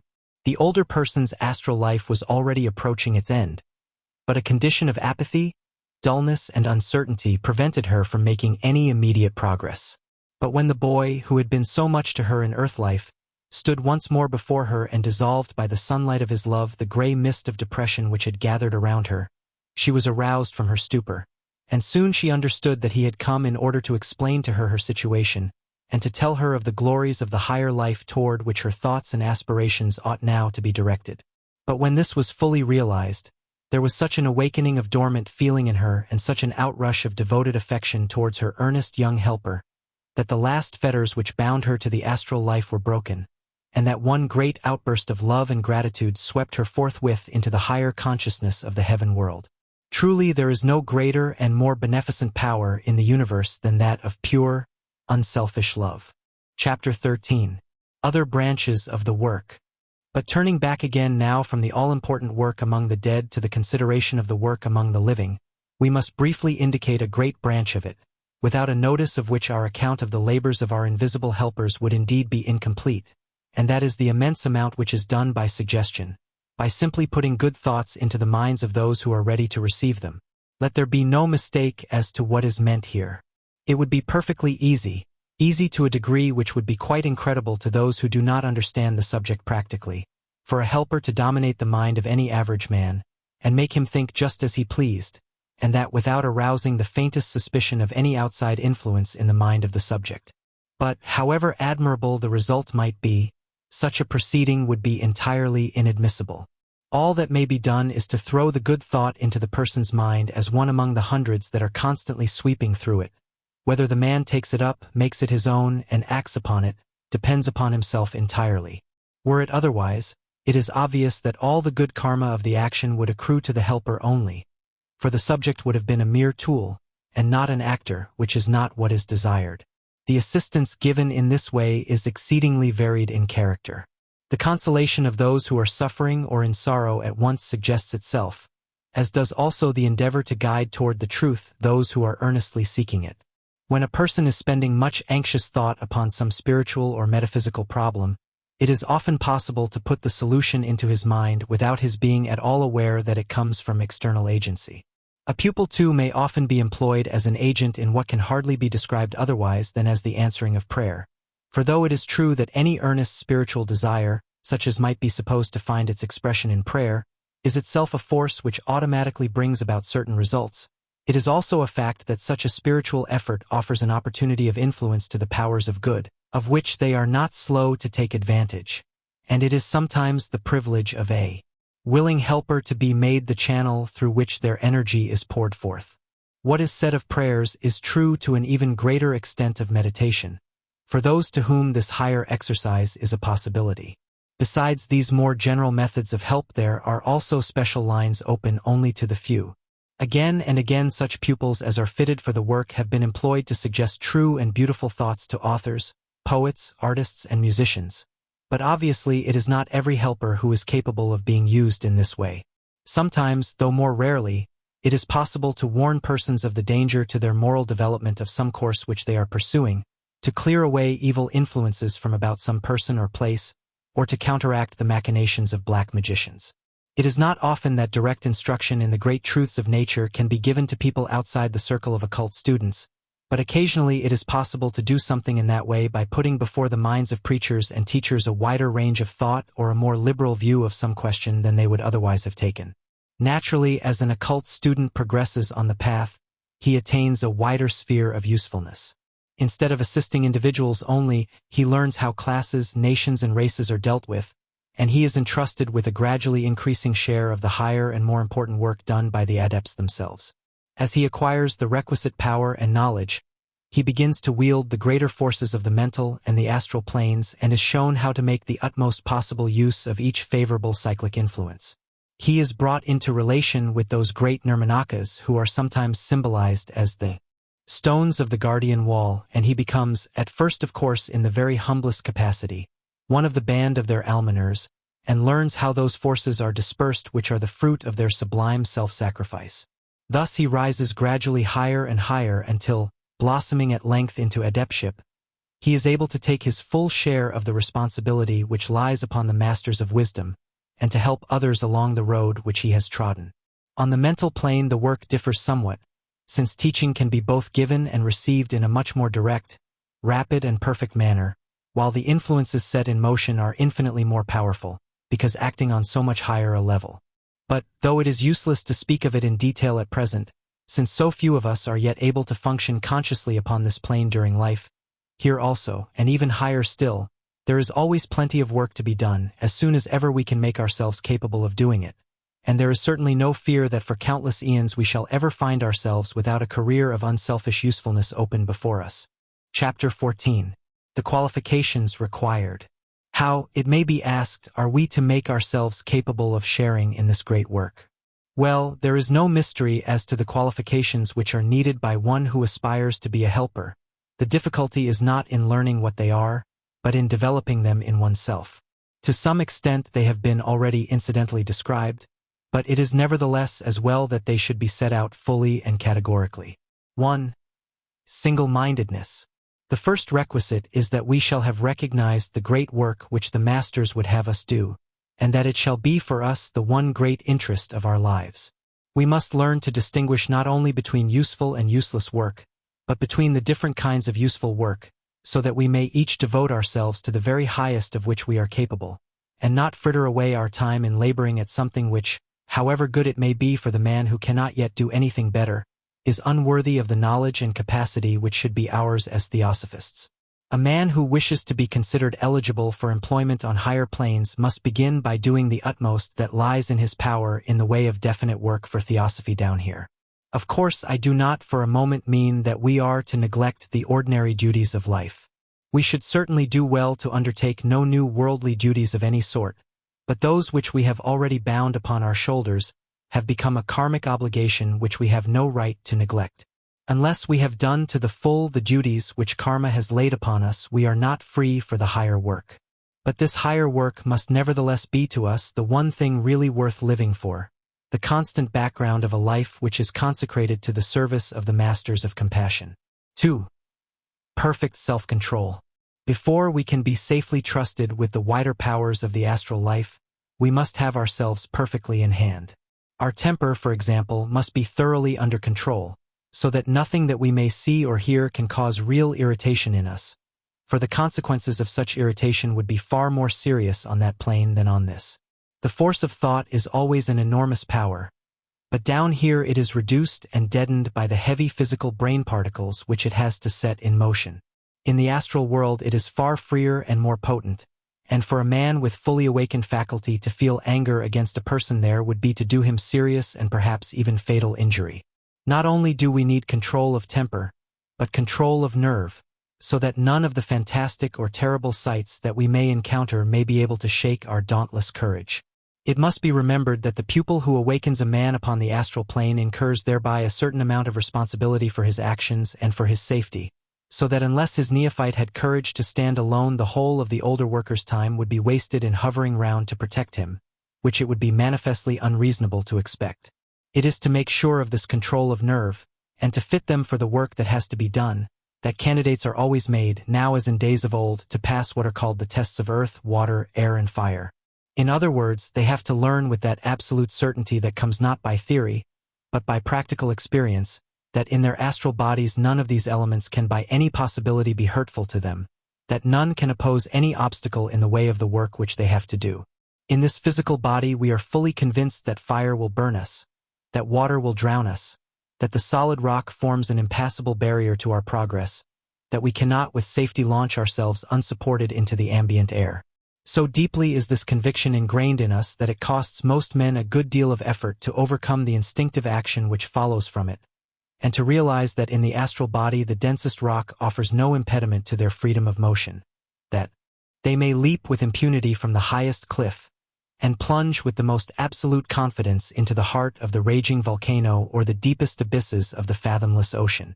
Yet until a man knows it sufficiently to act upon his knowledge instinctively and confidently, he is comparatively useless for astral work, since in emergencies that are constantly arising he would be perpetually paralyzed by imaginary disabilities. So he has to go through his tests, and through many another strange experience, to meet face to face with calm courage the most terrifying apparitions amid the most loathsome surroundings, to show in fact that his nerve may be thoroughly trusted under any and all of the varied groups of circumstances in which he may at any moment find himself. Further, we need control of mind and of desire. Of mind, because without the power of concentration it would be impossible to do good work amid all the distracting currents of the astral plane. Of desire, because in that strange world to desire is very often to have, and unless this part of our nature were well controlled we might perchance find ourselves face to face with creations of our own of which we should be heartily ashamed. 3. Calmness. This is another most important point, the absence of all worry and depression. Much of the work consists in soothing those who are disturbed, and cheering those who are in sorrow. And how can a helper do that work if his own aura is vibrating with constant fuss and worry, or gray with the deadly gloom that comes from perpetual depression? Nothing is more hopelessly fatal to occult progress or usefulness than our 19th-century habit of ceaselessly worrying over trifles, of eternally making mountains out of molehills. Many of us simply spend our lives in magnifying the most absurd trivialities, in solemnly and elaborately going to work to make ourselves miserable about nothing. Surely we who are theosophists ought, at any rate, to have got beyond this stage of irrational worry and causeless depression. Surely we, who are trying to acquire some definite knowledge of the cosmic order, ought by this time to have realized that the optimistic view of everything is always nearest to the divine view, and therefore to the truth, because only that in any person which is good and beautiful can by any possibility be permanent, while the evil must by its very nature be temporary. In fact, as Browning said, the evil is null, is naught, is silence implying sound, while above and beyond it all the soul of things is sweet, the heart of being is celestial rest. So they who know maintain unruffled calm, and with their perfect sympathy combine the joyous serenity which comes from the certainty that all will at last be well, and those who wish to help must learn to follow their example. For knowledge.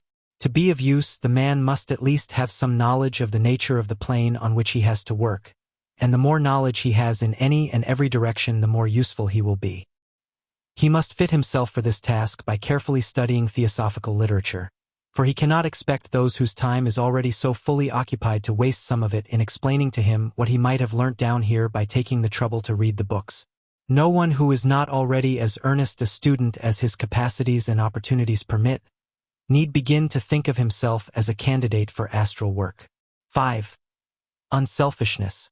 It would seem scarcely needful to insist upon this as a qualification, for surely everyone who has made the least study of theosophy must know that while the slightest taint of selfishness remains in a man, he is not yet fit to be entrusted with higher powers, not yet fit to enter upon a work of whose very essence it is that the worker should forget himself but to remember the good of others.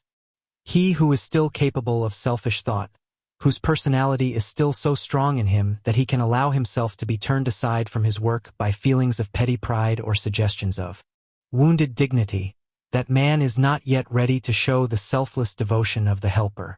6. Love.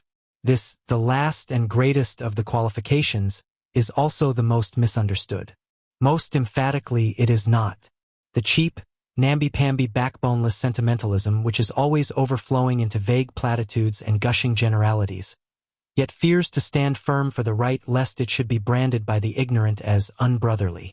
What is wanted is the love which is strong enough not to boast itself but to act without talking about it, the intense desire for service which is ever on the watch for an opportunity to render it, even though it prefers to do so anonymously, the feeling which springs up in the heart of him who has realized the great work of the Logos, and, having once seen it, knows that for him there can be in the three worlds no other course but to identify himself with it to the utmost limit of his power, to become, in however humble a way, and at however great a distance, a tiny channel of that wondrous love of God which, like the peace of God, passeth man's understanding.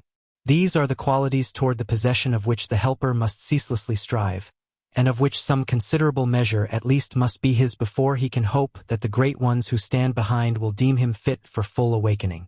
The ideal is in truth a high one, yet none need therefore turn away disheartened, nor think that while he is still but struggling toward it, he must necessarily remain entirely useless on the astral plane. For short of the responsibilities and dangers of that full awakening there is much that may safely and usefully be done. There is hardly one among us who would not be capable of performing at least one definite act of mercy and good will each night while we are away from our bodies. Our condition when asleep is usually one of absorption in thought, be it remembered, a carrying on of the thoughts that have principally occupied us during the day, and especially of the last thought in the mind when sinking into sleep. Now if we make that last thought a strong intention to go and give help to someone whom we know to be in need of it, the soul when freed from the body will undoubtedly carry out that intention, and the help will be given. There are several cases on record in which, when this attempt has been made, the person thought of has been fully conscious of the effort of the would-be helper, and has even seen his astral body in the act of carrying out the instructions impressed upon it. Indeed, no one need sadden himself with the thought that he can have no part nor lot in this glorious work. Such a feeling would be entirely untrue, for everyone who can think can help. Nor need such useful action be confined to our hours of sleep. If you know, and who does not, of someone who is in sorrow or suffering, though you may not be able consciously to stand in astral form by their bedside, you can nevertheless send them loving thoughts and earnest good wishes, and be well assured that such thoughts and wishes are real and living and strong, that when you so send them they do actually go and work your will in proportion to the strength which you have put into them.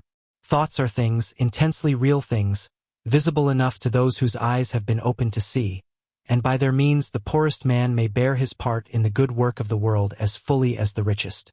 In this way at least, whether we can yet function consciously upon the astral plane or not, we all can join, and we all ought to join, the army of invisible helpers. But the aspirant, who definitely desires to become one of the band of astral helpers who are working under the direction of the great masters of wisdom, will make his preparation part of a far wider scheme of development. Instead of merely endeavoring to fit himself for this particular branch of their service, he will undertake with high resolution the far greater task of training himself to follow in their footsteps, of bending all the energies of his soul to attain even as they have attained, so that his power of helping the world may not be confined to the astral plane, but may extend to those higher levels which are the true home of the divine self of man. For him the path has been marked out long ago by the wisdom of those who have trodden it in days of old, a path of self-development which sooner or later all must follow, whether they choose to adopt it of their own free will, or to wait until, after many lives and an infinity of suffering, the slow, resistless force of evolution drives them along it among the laggards of the human family. But the wise man is he who eagerly enters upon it immediately, setting his face resolutely toward the goal of adeptship, in order that, being safe forever from all doubt and fear and sorrow himself, he may help others into safety and happiness also. What are the steps of this path of holiness, as the Buddhists call it, and in what order they are arranged, let us see in our next chapter. Chapter 15. The Probationary Path. Eastern books tell us that there are 4 means by which a man may be brought to the beginning of the path of spiritual advancement. 1. By the companionship of those who have already entered upon it. 2. By the hearing or reading of definite teaching on occult philosophy. 3. By enlightened reflection. That is to say, that by sheer force of hard thinking and close reasoning he may arrive at the truth, or some portion of it, for himself. 4. By the practice of virtue, which means that a long series of virtuous lives, though it does not necessarily involve any increase of intellectuality, does eventually develop in a man sufficient intuition to enable him to grasp the necessity of entering upon the path, and show him in what direction it lies. When, by one or another of these means, he has arrived at this point, the way to the highest adeptship lies straight before him, if he chooses to take it. In writing for students of occultism, it is hardly necessary to say that at our present stage of development we cannot expect to learn all, or nearly all, about any but the lowest steps of this path, whilst of the highest we know little but the names, though we may get occasional glimpses of the indescribable glory which surrounds them. According to the esoteric teachings, these steps are grouped in three great divisions. 1. The probationary period before any definite pledges are taken or initiations, in the full sense of the word, are given.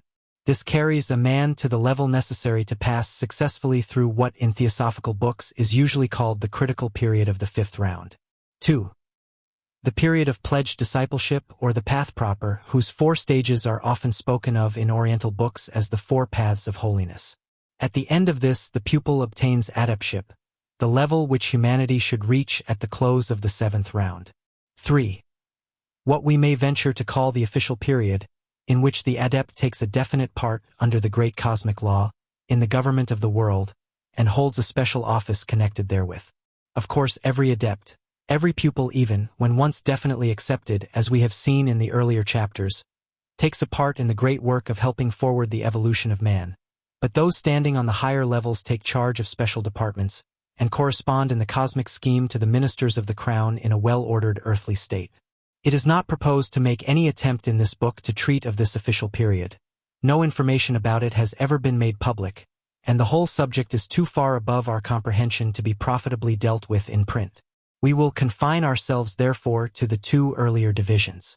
Before going into details of the probationary period, it is well to mention that in most of the Eastern sacred books this stage is regarded as merely preliminary, and scarcely as part of the path at all, for they consider that the latter is really entered upon only when definite pledges have been given. Considerable confusion has been created by the fact that the numbering of the stages occasionally commences at this point, though more often at the beginning of the 2nd great division. Sometimes the stages themselves are counted, and sometimes the initiations leading into or out of them, so that in studying the books one has to be perpetually on one's guard to avoid misunderstanding. This probationary period, however, differs considerably in character from the others. The divisions between its stages are less decidedly marked than are those of the higher groups, and the requirements are not so definite or so exacting. But it will be easier to explain this last point after giving a list of the 5 stages of this period, with their respective qualifications. The first 4 were very ably described by Mr. Mohini Mohan Chatterjee in the first transaction of the London Lodge, to which readers may be referred for fuller definitions of them than can be given here. Much exceedingly valuable information about them is also given by Mrs. Besant in her books, The Path of Discipleship and In the Outer Court. The names given to the stages will differ somewhat, for in those books the Hindu Sanskrit terminology was employed, whereas the Pali nomenclature used here is that of the Buddhist system. But although the subject is thus approached from a different side, as it were, the qualifications exacted will be found to be precisely the same in effect even when the outward form varies. In the case of each word, the mere dictionary meaning will first be given in parentheses, and the explanation of it, which is usually given by the teacher, will follow. The first stage, then, is called among Buddhists 1. Manodvaravajana, the opening of the doors of the mind, or perhaps escaping by the door of the mind. And in it the candidate acquires a firm intellectual conviction of the impermanence and worthlessness of mere earthly aims. This is often described as learning the difference between the real and the unreal, and to learn it often takes a long time and many hard lessons. Yet it is obvious that it must be the first step toward anything like real progress, for no man can enter wholeheartedly upon the path until he has definitely decided to set his affection upon things above, not on things on the earth. And that decision comes from the certainty that nothing on earth has any value as compared with the higher life. This step is called by the Hindus the acquirement of viveka or discrimination, and Mr. Sinnett speaks of it as the giving allegiance to the higher self. 2. Parakama, preparation for action. The stage in which the candidate learns to do the right merely because it is right, without considering his own gain or loss either in this world or the future, and acquires, as the Eastern books put it, perfect indifference to the enjoyment of the fruit of his own actions. This indifference is the natural result of the previous step, for when the neophyte has once grasped the unreal and impermanent character of all earthly rewards, he ceases to crave for them. When once the radiance of the real has shone upon the soul, nothing below that can any longer be an object of desire. This higher indifference is called by the Hindus Vairagya. 3. Upacharo, attention or conduct. the stage in which what are called the 6 qualifications, the Shatsampati of the Hindus, must be acquired. These are called in Pali Samo, quietude, that purity and calmness of thought which comes from perfect control of the mind, a qualification exceedingly difficult of attainment, and yet most necessary, for unless the mind moves only in obedience to the guidance of the will, it cannot be a perfect instrument for the master's work in the future. This qualification is a very comprehensive one, and includes within itself both the self-control and the calmness which were described in Chapter 14 as necessary for astral work. B. Damo, subjugation. A similar mastery over and therefore purity in one's actions and words, a quality which again follows necessarily from its predecessor. C. Uparatai, cessation. Explained as cessation from bigotry or from belief in the necessity of any act or ceremony prescribed by a particular religion, so leading the aspirant to independence of thought and to a wide and generous tolerance. D. Titika, endurance or forbearance, by which is meant the readiness to bear with cheerfulness whatever one's karma may bring upon one, and to part with anything and everything worldly whenever it may be necessary. It also includes the idea of complete absence of resentment for wrong, the man knowing that those who do him wrong are but the instruments of his own karma. E. Samadhana, intentness. One-pointedness involving the incapability of being turned aside from one's path by temptation. This corresponds very closely with the single-mindedness spoken of in the previous chapter. F. Sada, faith. Confidence in one's master and oneself. Confidence, that is, that the master is a competent teacher, and that, however diffident the pupil may feel as to his own powers, he has yet within him that divine spark which when fanned into a flame will one day enable him to achieve even as his master has done. 4. Anuloma, direct order or succession, signifying that its attainment follows as a natural consequence from the other 3. The stage in which is acquired that intense desire for liberation from earthly life, and for union with the highest, which is called by the Hindus Mumukshava. 5. Gatrabu, the condition of fitness for initiation. In this stage the candidate gathers up, as it were, his previous acquisitions and strengthens them to the degree necessary for the next great step, which will set his feet upon the path proper as an accepted pupil. The attainment of this level is followed very rapidly by initiation into the next grade. In answer to the question, who is the Gatrabu? Buddha says, the man who is in possession of those conditions upon which the commencement of sanctification immediately ensues, he is the Gatrabu.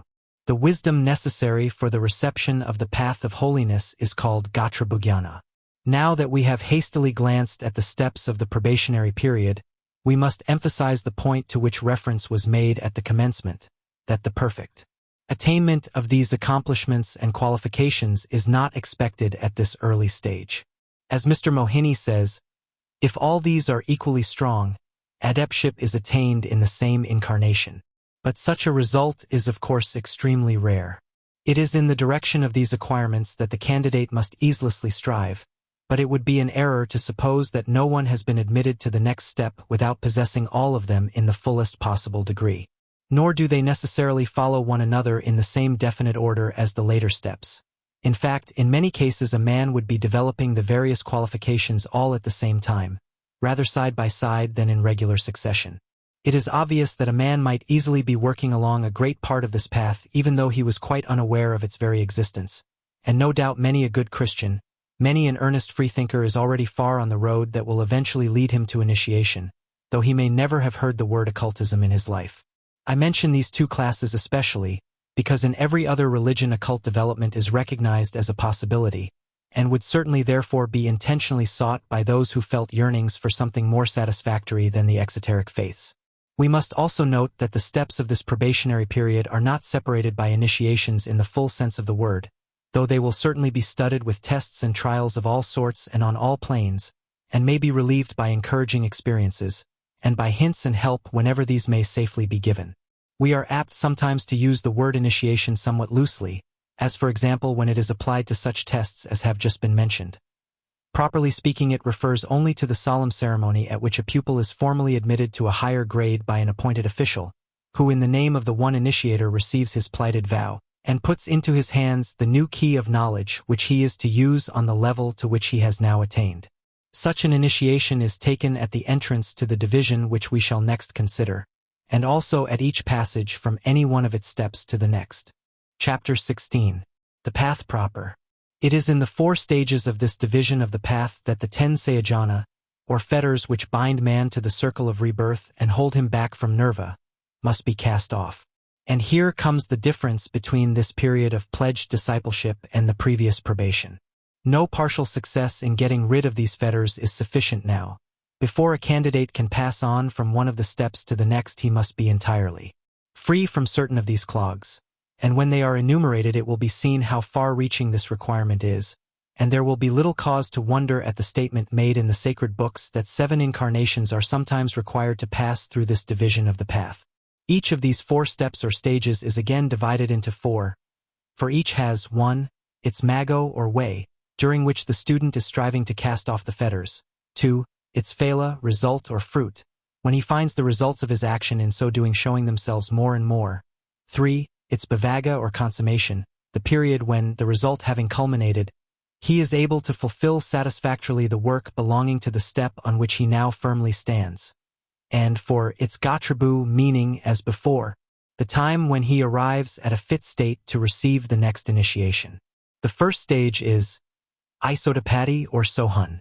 The pupil who has attained this level is spoken of as the Sohani or Sotapanna, he who has entered the stream, because from this period, though he may linger, though he may succumb to more refined temptations and turn aside from his course for a time, he can no longer fall back altogether from spirituality and become a mere worldling. He has entered upon the stream of definite higher human evolution, upon which all humanity must enter by the middle of the next round, unless they are to be left behind as temporary failures by the great life wave, to wait for further progress until the next chain of worlds. The pupil who is able to take this initiation has therefore already outstripped the majority of humanity to the extent of an entire round of all our 7 planets, and in doing so has definitely secured himself against the possibility of falling out of the stream in the 5th round. He is consequently sometimes spoken of as the saved or the safe one. It is from a misunderstanding of this idea that there arises the curious theory of salvation promulgated by a certain section of the Christian community. The Aeonian salvation, of which some of its documents speak, is not, as has been blasphemously supposed by the ignorant, from eternal torture, but simply from wasting the rest of this aeon or dispensation by falling out of its line of progress. This also is the meaning, naturally, of the celebrated clause in the Athanasian Creed, "Whosoever will be saved, before all things it is necessary that he hold the Catholic faith." See the Christian Creed. Page 91. The fetters which he must cast off before he can pass into the next stage are 1. Sakyadihi, the delusion of self. 2. Vichikitsha, doubt or uncertainty. 3. Silabata paramaza, superstition. The first of these is the I consciousness, which, as connected with the personality, is nothing but an illusion, and must be got rid of at the very first step of the real upward path. But to cast off this fetter completely means even more than this, for it involves the realization of the fact that the individuality also is in very truth one with the all, that it can therefore never have any interests opposed to those of its brethren, and that it is most truly progressing when it most assists the progress of others. For the very sign and seal of the attainment of the Sotapatti level is the first entrance of the pupil into the plane next above the mental, that which we usually call the Buddhic. It may be, nay, it will be, the merest touch of the lowest subplane of that stupendously exalted condition that the pupil can as yet experience, even with his master's help. But even that touch is something that can never be forgotten, something that opens a new world before him and entirely revolutionizes his feelings and conceptions. Then, for the first time, by means of the extended consciousness of that plane, he truly realizes the underlying unity of all, not as an intellectual conception merely, but as a definite fact that is patent to his opened eyes. Then first he really knows something of the world in which he lives. Then first he gets some slight glimpse of what the love and compassion of the great masters must be. As to the second letter, a word of caution is necessary. We who have been trained in European habits of thought are unhappily so familiar with the idea that a blind, unreasoning adhesion to certain dogmas may be claimed from a disciple, that on hearing that occultism considers doubt as an obstacle to progress, we are likely to suppose that it also requires the same unquestioning faith from its followers as modern superstitions do. No idea could be more entirely false. It is true that doubt, or rather uncertainty, on certain questions is a bar to spiritual progress, but the antidote to that doubt is not blind faith, which is itself considered as a fetter, as will presently be seen, but the certainty of conviction founded on individual experiment or mathematical reasoning. While a child doubted the accuracy of the multiplication table, he would hardly acquire proficiency in the higher mathematics. But his doubts could be satisfactorily cleared up only by his attaining a comprehension, founded on reasoning or experiment, that the statements contained in the table are true. He believes that twice 2 are 4, not merely because he has been told so, but because it has become to him a self-evident fact. And this is exactly the method, and the only method, of resolving doubt known to occultism. Vicikitsha has been defined as doubt of the doctrines of karma and reincarnation, and of the efficacy of the method of attaining the highest good by this path of holiness. And the casting off of this sayajana is the arriving at absolute certainty, based either upon personal first-hand knowledge or upon reason, that the occult teaching upon these points is true. The third fetter to be got rid of comprehends all kinds of unreasoning or mistaken belief, all dependence on the efficacy of outward rites and ceremonies to purify the heart. He who would cast it off must learn to depend upon himself alone, not upon others, nor upon the outer husk of any religion. The first 3 fetters are in a coherent series. The difference between individuality and personality being fully realized, it is then possible to some extent to appreciate the actual course of reincarnation, and so as to dispel all doubt on that head. This done, the knowledge of the spiritual permanence of the true ego gives rise to reliance on one's own spiritual strength, and so dispels superstition. 2. Sakadagami. The pupil who has entered upon this second stage is spoken of as a sakradagamin, the man who returns but once, signifying that a man who has reached this level should need but one more incarnation before attaining arahatship. At this step, no additional fetters are cast off, but the pupil is occupied in reducing to a minimum those which still enchain him. It is, however, usually a period of considerable psychic and intellectual advancement. If what are commonly called psychic faculties have not been previously acquired, they must be developed at this stage, as without them it would be impossible to assimilate the knowledge which must now be given, or to do the higher work for humanity in which the pupil is now privileged to assist. He must have the astral consciousness at his command during his physical waking life, and during sleep the heaven world will be open before him, for the consciousness of a man when away from his physical body is always one stage higher than it is while he is still burdened with the house of flesh. 3. Anagami. The anagamin, he who does not return, is so called, because, having reached this stage, he ought to be able to attain the next one in the life he is then living. He enjoys, while moving through the round of his daily work, all the splendid possibilities of progress given by the full possession of the priceless faculties of the heaven world, and when he leaves his physical vehicle at night he enters once more into the wonderfully widened consciousness that belongs to the Buddhi. In this step, he finally gets rid of any lingering remains of the 2 fetters of 4. Kamaraga, attachment to the enjoyment of sensation, typified by earthly love, and 5. Patiga, all possibility of anger or hatred. The student who has cast off these fetters can no longer be swayed by the influence of his senses either in the direction of love or hatred, and is free from either attachment to or impatience of physical plane conditions. Here again we must guard against a possible misconception, one with which we frequently meet. The purest and noblest human love never dies away, is never in any way diminished by occult training. On the contrary, it is increased and widened until it embraces all with the same fervor which at first was lavished on one or two. But the student does in time rise above all considerations connected with the mere personality of those around him, and so is free from all the injustice and partiality which ordinary love so often brings in its train. Nor should it for a moment be supposed that in gaining this wide affection for all he loses the especial love for his closer friends. The unusually perfect link between Ananda and the Buddha, as between Esjan and Jesus, is on record to prove that on the contrary this is enormously intensified, and the tie between a master and his pupils is stronger far than any earthly bond. For the affection which flourishes upon the path of holiness is an affection between egos, and not merely between personalities. Therefore it is strong and permanent, without fear of diminution or fluctuation, for it is that perfect love which casteth out fear. For Arahat, the venerable, the perfect. On attaining this level, the aspirant constantly enjoys the consciousness of the Buddhic plane, and is able to use its powers and faculties while still in the physical body. And when he leaves that body in sleep or trance, he passes at once into the unutterable glory of the nervic plane. In this stage, the occultist must cast off the last remnants of the 5 remaining fetters, which are 6. Rapariga, desire for beauty of form or for physical existence in a form, even including that in the heaven world. 7. Arapariga, desire for formless life. 8. Mano, pride. 9. Udhatsha, agitation or irritability. 10. Avijja, ignorance.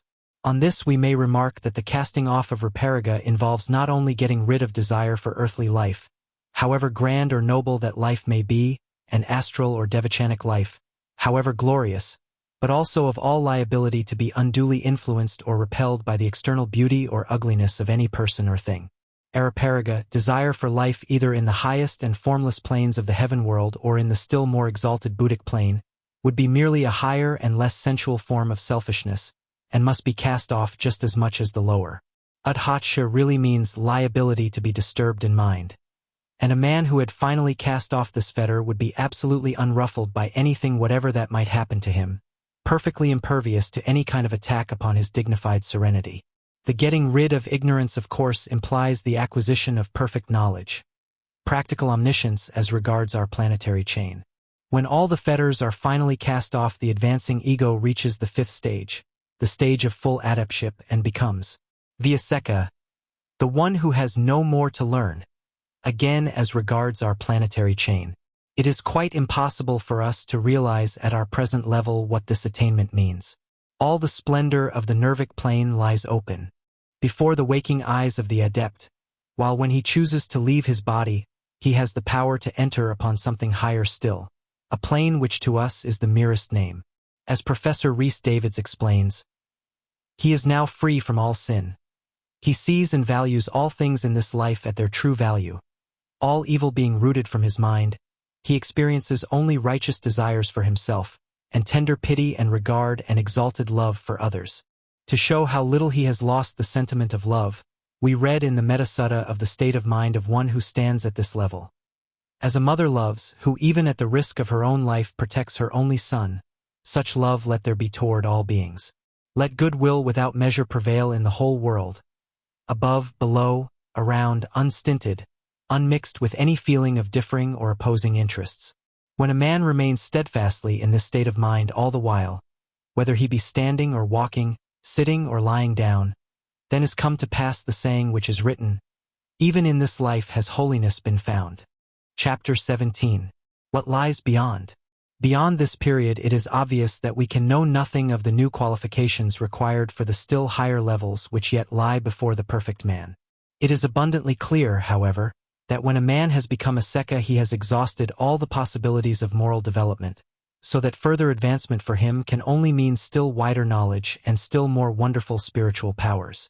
We are told that when man has thus attained his spiritual majority, whether in the slow course of evolution or by the shorter path of self-development, he assumes the fullest control of his own destinies, and makes choice of his future line of evolution among 7 possible paths which he sees opening before him. Naturally, at our present level we cannot expect to understand much about these, and the faint outline of some of them, which is all that can be sketched in for us, conveys very little to the mind, except that most of them take the adept altogether away from our earth chain, which no longer affords sufficient scope for his evolution. One path is that of those who, as the technical phrase goes, accept nirva. Through what incalculable eons they remain in that sublime condition, for what work they are preparing themselves, what will be their future line of evolution, are questions upon which we know nothing. And indeed, if information upon such points could be given, it is more than likely that it would prove quite incomprehensible to us at our present stage. But this much at least we may grasp, that the blessed state of nirva is not, as some have ignorantly supposed, a condition of blank nothingness, but on the contrary of far more intense and beneficent activity, and that ever as man rises higher in the scale of nature his possibilities become greater, his work for others ever grander and more far-reaching, and that infinite wisdom and infinite power mean for him only infinite capacity for service, because they are directed by infinite love. Another class chooses a spiritual evolution not quite so far removed from humanity, for though not directly connected with the next chain of our system, it extends through 2 long periods corresponding to its first and second rounds, at the end of which time they also appear to accept nirva, but at a higher stage than those previously mentioned. Others join the Deva evolution, whose progress lies along a grand chain consisting of 7 chains like ours, each of which to them is as one world. This line of evolution is spoken of as the most gradual and therefore the least arduous of the 7 courses. But though it is sometimes referred to in the books as yielding to the temptation to become a god, it is only in comparison with the sublime height of renunciation of the Nirmanakya that it can be spoken of in this half-disparaging manner, for the adept who chooses this course has indeed a glorious career before him, and though the path which he selects is not the shortest, it is, nevertheless, a very noble one. Yet another group are the Nirmanakas, those who, declining all these easier methods, choose the shortest but steepest path to the heights which still lie before them. They form what is poetically termed the guardian wall, and as the voice of the silence tells us, protect the world from further and far greater misery and sorrow, not indeed by warding off from it external evil influences, but by devoting all their strength to the work of pouring down upon it a flood of spiritual force and assistance, without which it would assuredly be in far more hopeless case than now. Yet again there are those who remain even more directly in association with humanity, and continue to incarnate among it, choosing the path which leads through the 4 stages of what we have called above the official period. And among these are the masters of wisdom, those from whom we who study theosophy have learnt such fragments as we know of the mighty harmony of evolving nature. But it would seem that only a certain, comparatively small number adopt this course, probably only so many as are necessary for the carrying on of this physical side of the work. In hearing of these different possibilities, people sometimes exclaim rashly that there could of course be no thought in a master's mind of choosing any but that course which most helps humanity, a remark which greater knowledge would have prevented them from making. We should never forget that there are other evolutions in the solar system besides our own, and no doubt it is necessary for the carrying out of the vast plan of the Logos that there should be adepts working on all the 7 lines to which we have referred. Surely the choice of the master would be to go wherever his work was most needed, to place his services with absolute selflessness at the disposal of the powers in charge of this part of the great scheme of evolution. This then is the path which lies before us, the path which each one of us should be beginning to tread. Stupendous though its heights appear, we should remember that they are attained but gradually and step by step, and that those who now stand near the summit once toiled in the mire of the valleys, even as we are doing. Although this path may at first seem hard and toilsome, yet ever as we rise our footing becomes firmer and our outlook wider, and thus we find ourselves better able to help those who are climbing beside us. Because it is at first thus hard and toilsome to the lower self, it has sometimes been called by the very misleading title of the Path of Woe. But, as Mrs. Besant has beautifully written, through all such suffering there is a deep and abiding joy, for the suffering is of the lower nature, and the joy of the higher. When the last shred of the personality is gone, all that can thus suffer has passed away, and in the perfected adept there is unruffled peace and everlasting joy. He sees the end toward which all is working, and rejoices in that end, knowing that earth's sorrow is but a passing phase in human evolution. That of which little has been said is the profound content which comes from being on the path, from realizing the goal and the way to it, from knowing that the power to be useful is increasing, and that the lower nature is being gradually extirpated. And little has been said of the rays of joy which fall upon the path from loftier levels, the dazzling glimpses of the glory to be revealed, the serenity which the storms of earth cannot ruffle. To anyone who has entered on the path, all other ways have lost their charm, and its sorrows have a deeper bliss than the best joys of the lower world. Vahan, Vol V. Number 12. Let no man therefore despair because he thinks the task too great for him. What man has done man can do, and just in proportion as we extend our aid to those whom we can help, so will those who have already attained be able in their turn to help us. So from the lowest to the highest we who are treading the steps of the path are bound together by one long chain of mutual service, and none need feel neglected or alone. For though sometimes the lower flights of the great staircase may be wreathed in mist, we know that it leads up to happier regions and purer air, where the light is always shining.